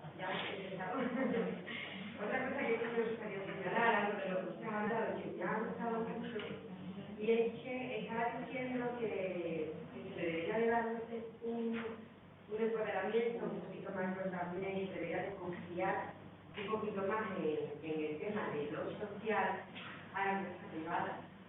Y es que la empresa privada está intentando, yo vengo del sector privado, ¿vale? Entonces, nos encontramos con mucha dificultad, porque siempre se ha considerado todo el tema de servicios que tienen que ver con el ámbito social, se ha considerado a nivel público y se apuesta muy poco en el ámbito social por el sistema privado. ¿Qué pasa? Que en el sistema público se está generando muy poco empleo, pero en el sistema privado sí se puede generar mucho empleo. Entonces yo pienso que ahí sí debería dar esa comunicación de la cual usted estaba hablando antes y abrir un poquito más los horizontes. Más nosotros que somos los trabajadores sociales, siempre se ha dicho que somos agentes de cambio y nos tenemos que adaptar a los cambios que se están produciendo en la sociedad. Resulta que en este sector no estamos quedando más parados, porque en el sector público está avanzando en todos los ámbitos, construcción, educación, no sé qué, no sé cuándo, resulta que en el sistema social es donde está más parado y cuesta muchísimo abrir su hueco. Sí, pero al final la realidad prevalecerá. Y la realidad es que el trabajo lo da la empresa y que hasta ahora hemos demonizado y no se puede demonizar. Habrá empresas que serán cafres y lo que hay que hacer es cerrarlas o que cumplan los impuestos o que tengan que hacer. Las peores son los grandes lobbies que están en la bolsa y que no pagar impuestos, ahí lo hemos visto que nos lo dicen cada día, no la empresa normal que está, que son la que le persiguen, la que sí que paga además, ¿no? Pero el futuro del trabajo no está en la pública, que no tiene visión incrementalista, está en que entre todos generemos pequeñas empresas. Si cada peluquería diera a 1 o 2 trabajadores, si cada librería pusiera un trabajador más, si cada departamento pequeño de médicos pusiera un psicólogo, si cada...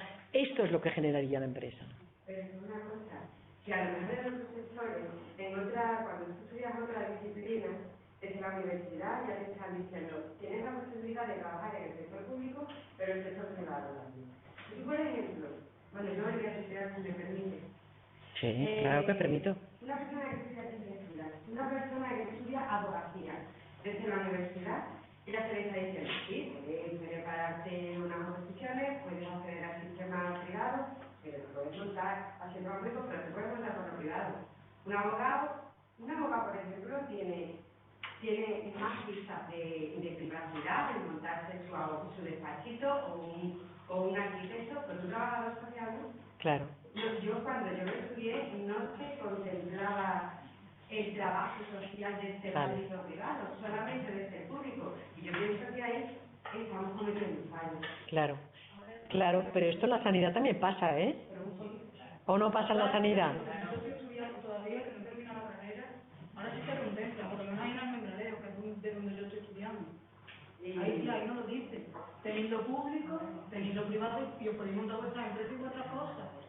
O sea, ¿Y seguro que forma para el ámbito privado? Ni para el público tampoco. Por ejemplo, supongamos, un trabajador social no podría montar una empresa de control de calidad de lo social. ¿Perdona? Una empresa de control de calidad de lo social. Por ejemplo, porque tú compras... Vale, entonces, ¿por dónde vendrá el movimiento? La pregunta, ¿por dónde vendrá el movimiento? El día que la pública entienda que tiene que comprar, que tiene que planificar lo que en su territorio, que tiene que comprar al que lo haga bien, sea público o privado, y evaluar al que lo hace, sea público o privado, porque a veces evalúan al privado y al público tampoco lo evalúan.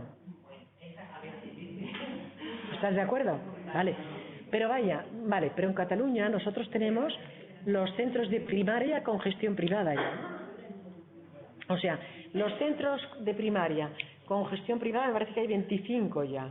Y la primera persona que lo hizo, en la primera vez que salió a concurso, es Albert Ledesma, que es el que lleva la estrategia de paciente crónico en Cataluña, el director de la estrategia de paciente crónico en Cataluña, en sanidad, en el departamento, es una persona que es con un grupo de médicos, tienen en Vic, en Osona, tienen el primer centro de primaria privatizado, bueno, con médicos, y da un resultado fantástico los 25 que lo hacen. En Sarriá hay otro, no sé dónde, bueno, está lleno. Ahora, allí hemos pactado mucho con los sindicatos, porque en Madrid se han cargado el hospital ese de geriatría, de la privada, se lo han cargado los sindicatos, ¿vale? Pero un hospital de geriatría, ¿habéis ido a ver el hospital de geriatría privado de Ginebra?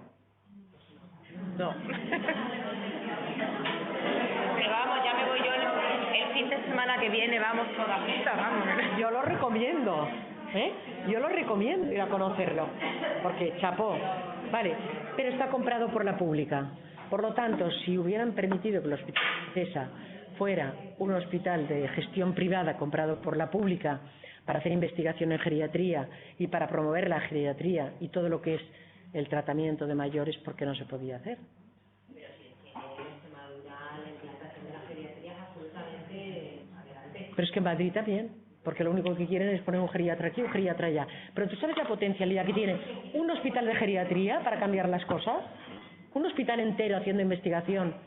Es que claro, por eso para cambiar todos tenemos que cambiar. Los sindicatos tienen que cambiar.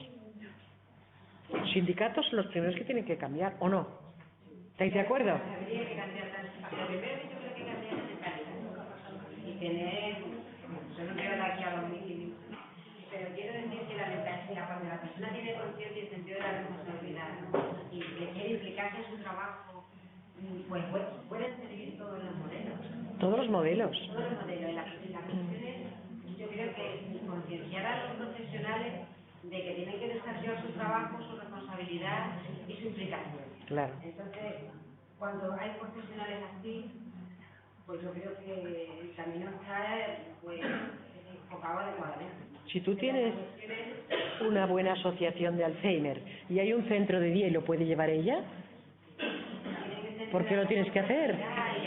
Y seguro que lo hacen Se bien. evalúan los resultados, se hace el método que tú comentabas antes, pues, y la gente quiere de verdad que este centro funcione, pero todo el mundo, sin afán de nada, simplemente de que el objetivo se cumpla para ayudar a las personas que están ahí, sirve absolutamente. Yo creo que es que la cuestión es simplemente un cambio de mentalidad. Una persona que se dedica a los servicios sociales tiene que ser responsable, implicada y tiene que tener ganas de verdad de desarrollar su trabajo ayudando a los demás. Venga de donde venga de la privada, venga de la pública. Y yo creo que es la clave el problema es que falta mucho de eso y los políticos, los profesionales. Muchas personas diciendo esto que dices tú cambiarán las cosas. Claro. Pero hay que decirlo en voz alta, ¿eh? Sí, pero es difícil. Ahí hay una palabra. Sí, allí. Yo, a raíz de la exposición, se me han planteado varias preguntas, que esto creo que era el objetivo, ¿no? Y una viene un poco a colación de lo que comenta la compañera, que es cómo tenemos que ser nosotros a la hora de trabajar, ¿no? Porque me ha llamado la atención el hecho de que comentaste la importancia de la evaluación de los trabajadores y cómo se realiza el trabajo.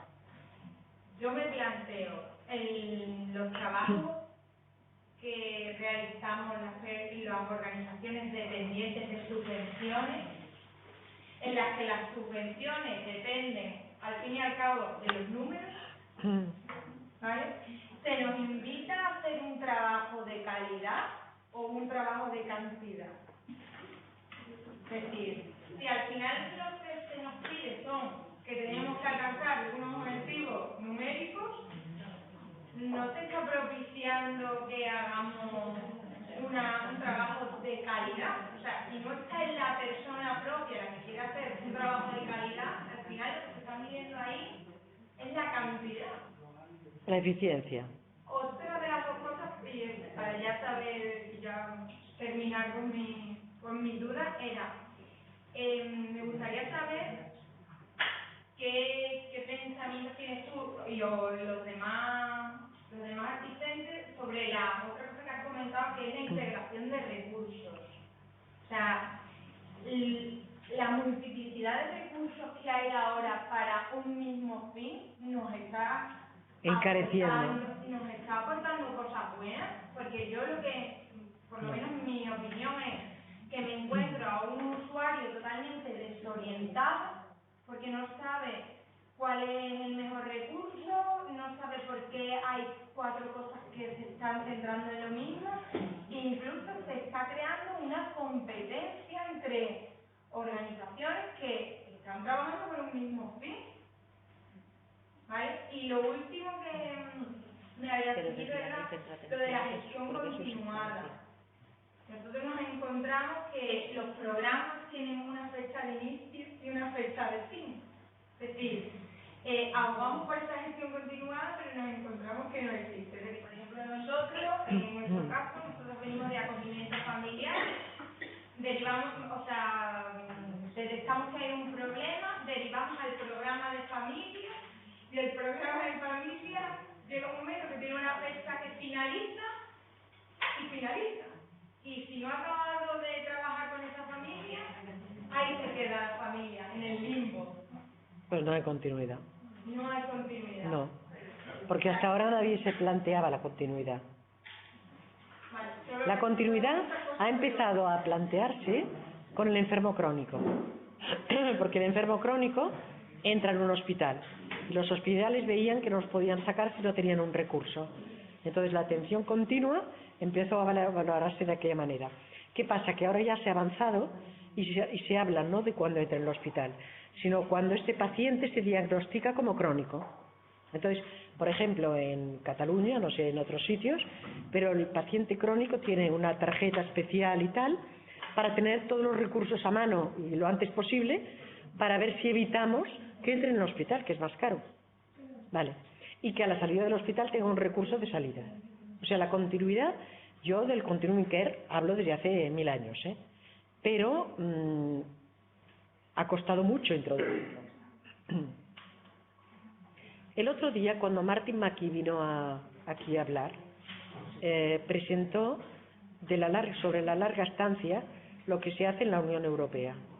Y yo me doy cuenta que tampoco lo tienen solucionado del todo, ¿eh?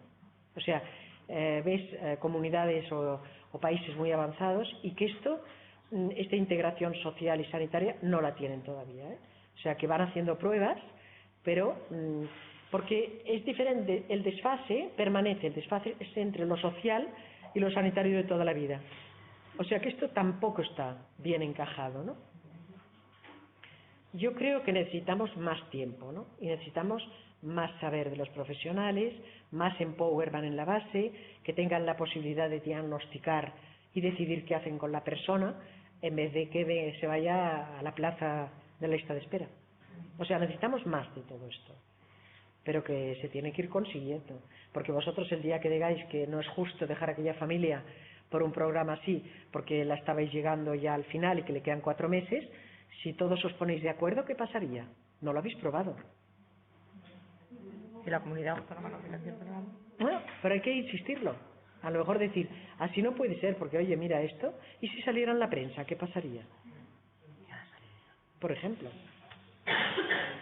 A mí me gustaría hacer un aporte, porque al hilo del tema de los programas de familia, que yo creo que son fundamentales, y que en algún momento conseguimos por lo menos que duraran 4 años y no 1, que ya por lo menos yo creo que salud sí tiene ahí algo más ganado también, no solo en la coordinación intrasistema, sino en la coordinación intersistemas, que en el ámbito de lo social nos cuesta mucho. Cuando nosotros hablamos de cuidados integrales a personas con discapacidad o a población infantil en riesgo, ponemos en juego multitud de recursos, pero es verdad que el foco de la intervención la tienen los programas de atención a familia, ¿vale? Que es quien hace una atención globalizada y tal, y aún nos cuesta dar ese salto de la coordinación desde la propia Dirección General de Infancia y Familia, con los recursos de protección de menores y tal, a esa coordinación y a esa continuidad de cuidado que yo creo que tiene muchísimo que ver con el intersistema,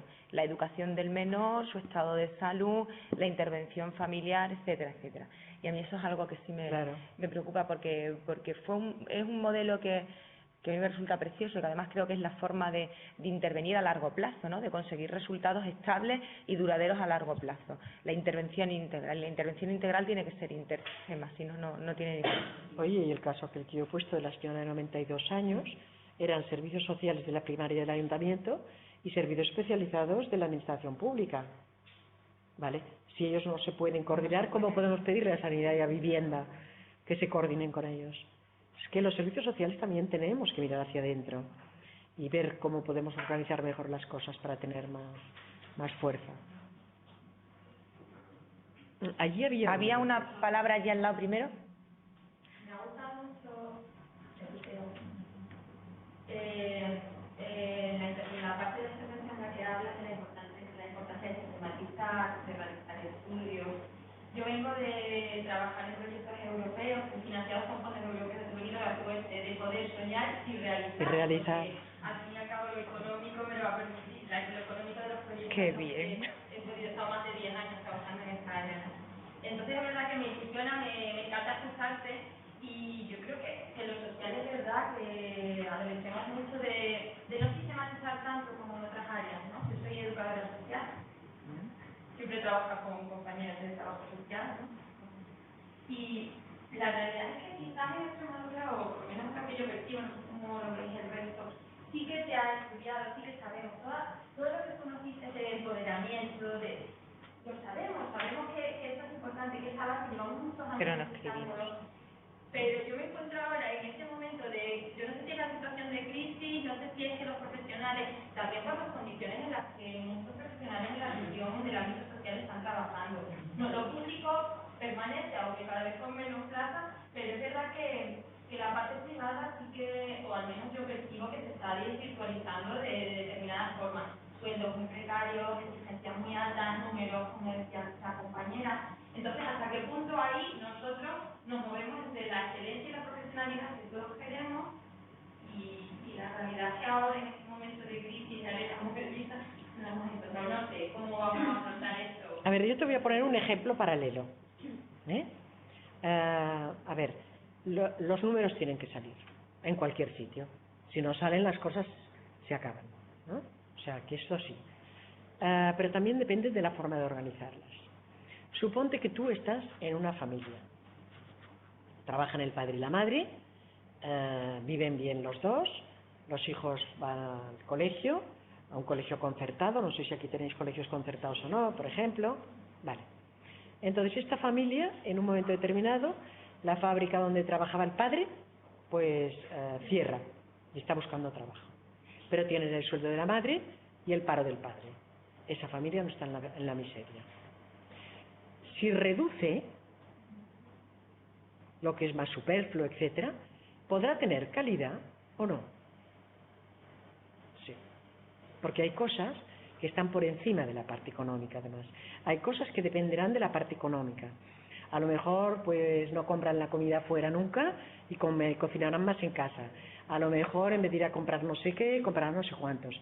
A lo mejor los zapatos los aprovecharán más. A lo mejor el vestido irán a un sitio más barato. A lo mejor, vale, pero vivirán bien. ¿Por qué? Porque la calidad no está solo en lo que compran, además. Está en cómo convive esa familia. Cómo se llevan ellos, cómo conviven, si superan o no el que el padre haya perdido el trabajo, si pueden tener cursos de formación y posibilidades de futuro, cómo lo hacen, si se distribuyen el trabajo porque el padre está más en casa y libera a la madre de otros trabajos para que ella pueda hacerlo. Vale, esto también pasa en la empresa. O sea, no siempre la pérdida de algo significa el que va a peor, aunque nos lo vendan que sí. A veces la imaginación cubre una parte de aquello que pueden hacer, dentro de un límite, ¿no?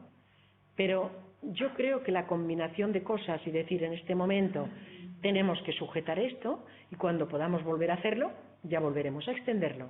A lo mejor los niños en vez de ir a un colegio concertado irán a un colegio más público. A lo mejor irán a comprar al macro y dirán: esto es lo que se compra para un mes y de aquí no nos salimos. O sea, no siempre, siempre ponemos el acento en el dinero. Y el dinero ni en una familia, ni en una organización, ni en una sociedad es el top. Es una gran ayuda. Y a ver, hasta un límite, porque mira cómo está Grecia o cómo hemos estado aquí al borde de la ruina. Hasta un límite. Pero necesitábamos lo que teníamos antes, que era el despilfarro, los aeropuertos hechos en todos sitios sin necesitarlos y otras cosas, que en todas las autonomías se ha gastado de más, y los servicios centrales también, el ministerio también. ¿Necesitábamos este despilfarro o podríamos haber utilizado mejor? Por lo tanto, yo creo que aquí también tenemos que ser más austeros quizás en algunas cosas, ¿no? Aquí había otra pregunta.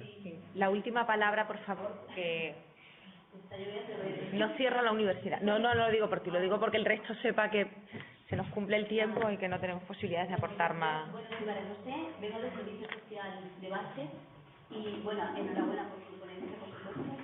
Y luego eso, luego un enfoque de intervención social en un momento como el de ahora, en el que estamos hablando incluso de los servicios sociales de base, de que la palabra consolidación, que es la que llevamos trabajando o nombrando durante por lo menos 25 o 30 años de funcionamiento de los mismos, un poco todavía como que se nos queda como a años luz, la consolidación de un sistema que está todavía en pañales. Entonces, claro, luego un enfoque de intervención social en este momento en el que estamos, a mí esto como que me queda muy grande, y más en lo rural, en un ámbito rural en el que trabajamos con un campo, en el que veo más cantidad de deficiencias en estos puntitos de los que han ido más o menos desgranando su intervención en cuanto a coordinación, en cuanto a un montón de cosas que no las veo por ningún sitio. O si las hemos visto muy nítidamente y se han quedado luego en agua de borraja. O sea, que realmente, no sé, yo veo como muy negro, o sea, esa incertidumbre de la que hablábamos, yo la voy todavía, además todavía más incrementada, ¿no? Pero sí que es verdad que se vislumbra un poco esa expectativa, quizás en eso, en un formato diferente de trabajo, o sea, sí que se ve que a todas luces tiene que haber un formato diferente de trabajo, porque lo que hemos estado desde luego durante tantísimos años, eso no nos sirve.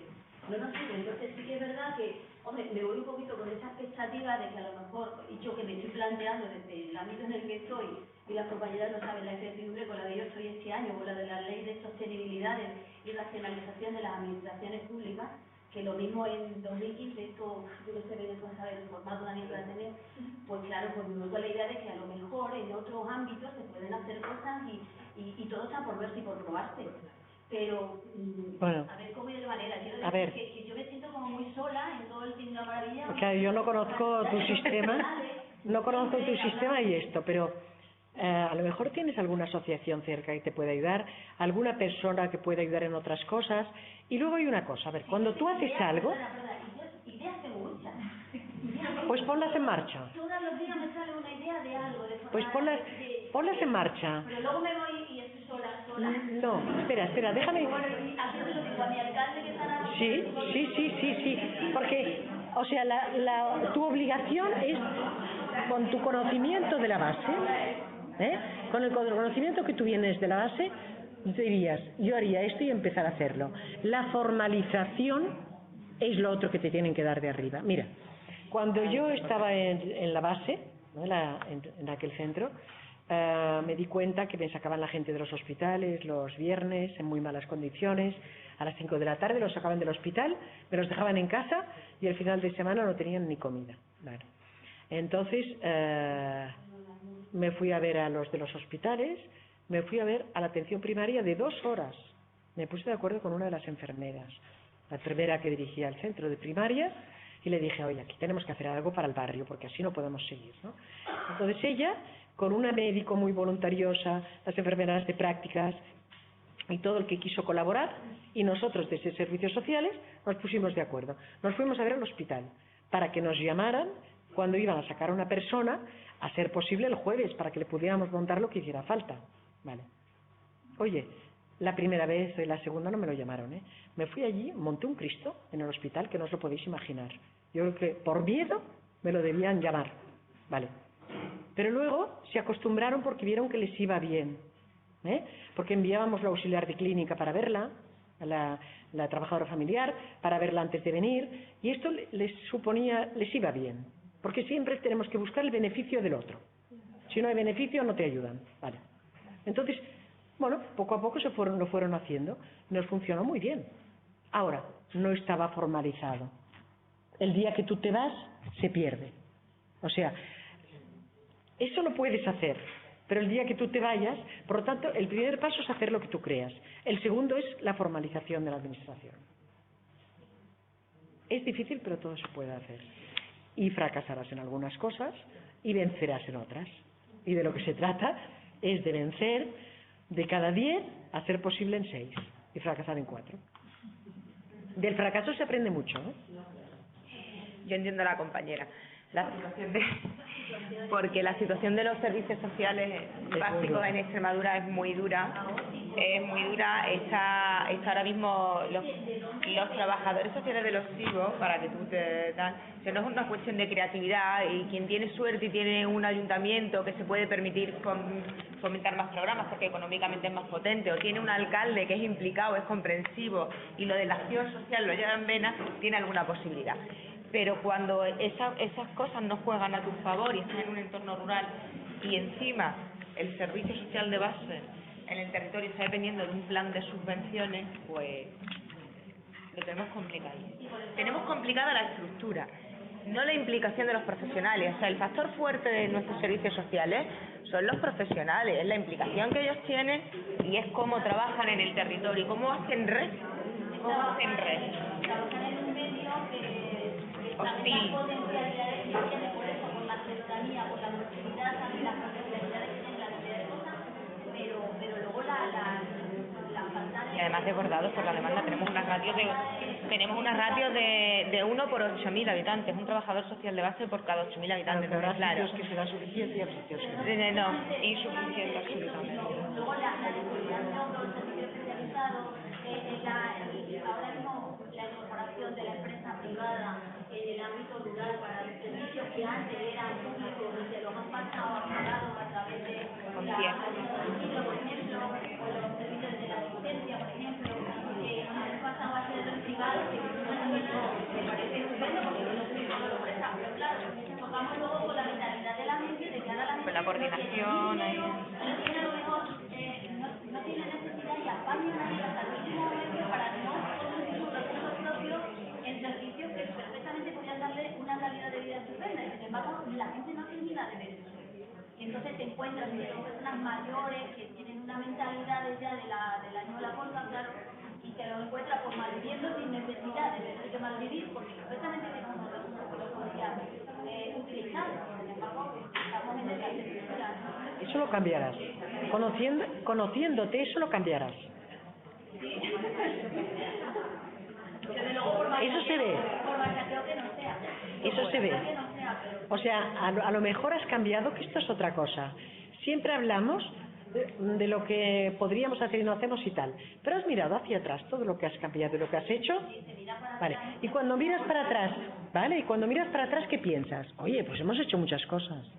También la autoestima la tenemos que subir, ¿eh? Lo que pasa es que se mira para atrás y se ve un tiempo un poco mejor. Claro, bueno, las cosas nunca cambian más que de poco en poco. ¿Eh? De poco en poco cambian las cosas. Pero seguro que si miráis para atrás, con la voluntad que tenéis, dices, oye, pero hemos conseguido esto, hemos conseguido aquello, sí que hemos conseguido cosas. Sí, lo que pasa es que porque quizás no ha tenido esa, digamos, esa permanencia, esa de respaldo, un sistema que ese trabajo le hubiera dado más forma, más brillo, más vitalidad a todo el tejido. Entonces, claro, pues la formalización. Claro, y la metodología. ¿Por qué? ¿Por qué van? ¿No vais con contrato? Y la falta de sistematización de los datos. Porque la primaria no tiene contrato programa. ¿La primaria no funciona con contrato programa? No, funciona por plan de subvenciones anuales. Y el es que porque allá me parece que funcionan, allá me parece que se funciona por contrato programa. Pero no, por lo que yo estaba hablando con tu compañero Juanma, este fin de semana funcionan por contratos programas para programas. Pero el trabajador social de la UTS, de la Unidad de Información, Valoración y Orientación, no funciona por contrato programa, también además de forma estable. Y ella es trabajadora social de un servicio de información, valoración y orientación de prestación básica.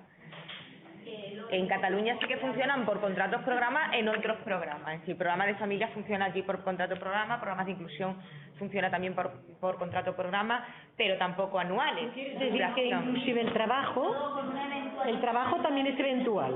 Sí. El trabajo también es eventual. No debería ser. Es que después de 25 años de servicio social. Claro. 26. Esto desde el colegio no podéis arreglar. Estamos en una lucha tremenda. Esto es una lucha de vosotros con el colegio ya. No lo peleamos, ¿verdad que no? No lo peleamos. Tenemos esta dicotomía de que en el terreno comunitario sí que empezamos a tener experiencias de lo privado, sobre todo en temas de gestión de dependencia y tal, pero en gestión de dependencia que trabaja María o que tal, pero hay compañeros que lo que me dicen es que luego cuando hay esta prestación de servicios que es compartida o que es mixta, que puede ser excelente en la garantía de cuidados y en la calidad de cuidados, tanto por un lado como por el otro, pero falta esa complementariedad a la hora de generar la red en el territorio, ¿vale?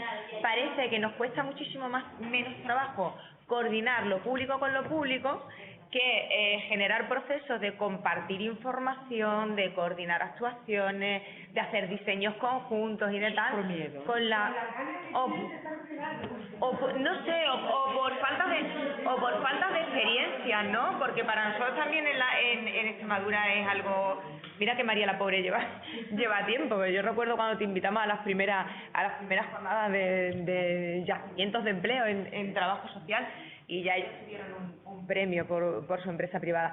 Pero no hemos sido capaces de asumir la incursión de la empresa privada, no por las actuaciones, sino por cómo luego conjugamos todos los Yo lo servicios. hacía todo con sector privado en la administración. O sea, todo lo que contrataba era un sector semipúblico privado. Y tenía una mesa técnica con ellos y con ellos negociaba todo lo que hacía. Es que es otra realidad. Es otra realidad. Que no tiene nada que ver. Y nosotros en ese sentido creo que aquí los recursos... Y el sector privado me seguía, la verdad.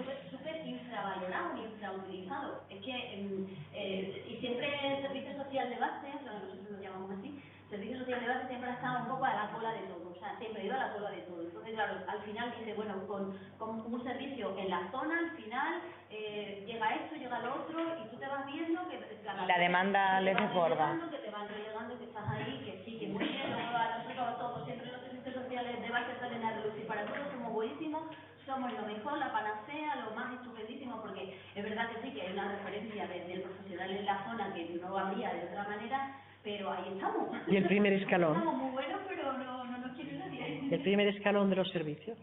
Y eso de la puerta de entrada es que también tendría algo que decir, porque el servicio social de base no es la puerta de entrada, es la puerta de entrada y es el principal foco de la intervención con la familia. Claro. O sea, lo del primer escalón y que nos quedamos en acoger la demanda y en derivar. Eso no debería ir por Pues subvención. mira, es que yo no soy la Eso recepcionista debería de un ir por hotel una que te dice dónde contratación. está la habitación que tú me has pedido que te otorgue, ¿no? Claro. La intervención está ahí. Claro. La intervención está en la Pero base. eso tendría que tener la seguridad de una contratación fija. Lo Sea de la tenemos pública, claro. pues, sea quien lo haga es igual, pero que sea una contratación en firme. Lo tenemos muy claro ahora que lleguemos. Carolina, cierra. Cierra. Lo que sí que me parece que cuando hablamos de coordinación lo tenemos como en la base filosófica de los Sí. mexicanos, y yo creo que lo que nos falta es espacios de comunicación para que podamos hablar los públicos de lo privado y lo público, tiene que haber mesas de coordinación, pero creadas dentro de la base de los decretos y no en la filosofía de las leyes. Aquellas comisiones, si pudiéramos incardinar en el territorio y que fueran obligatorias aquellas comisiones de coordinación que eran. Se hacen, están hechos, lo que pasa es que luego te encuentras el esfuerzo con el que no te permite ir a no sé qué, porque tienes que estar en el plan de trabajo. Se diluye. Me parece que la universidad nos ha echado. Sí. Bueno, muchísimas gracias a todos por acudir siempre, por participar siempre y por aportar. Gracias a vosotros por escucharnos. Y gracias, como no, a Maruja, porque nos ha hecho pasar Me ha una mañana gustado estupenda y sobre conoceros todo y porque estar nos aquí. vamos de aquí con muchas reflexiones y con muchas posibilidades. Gracias. Gracias a vosotros.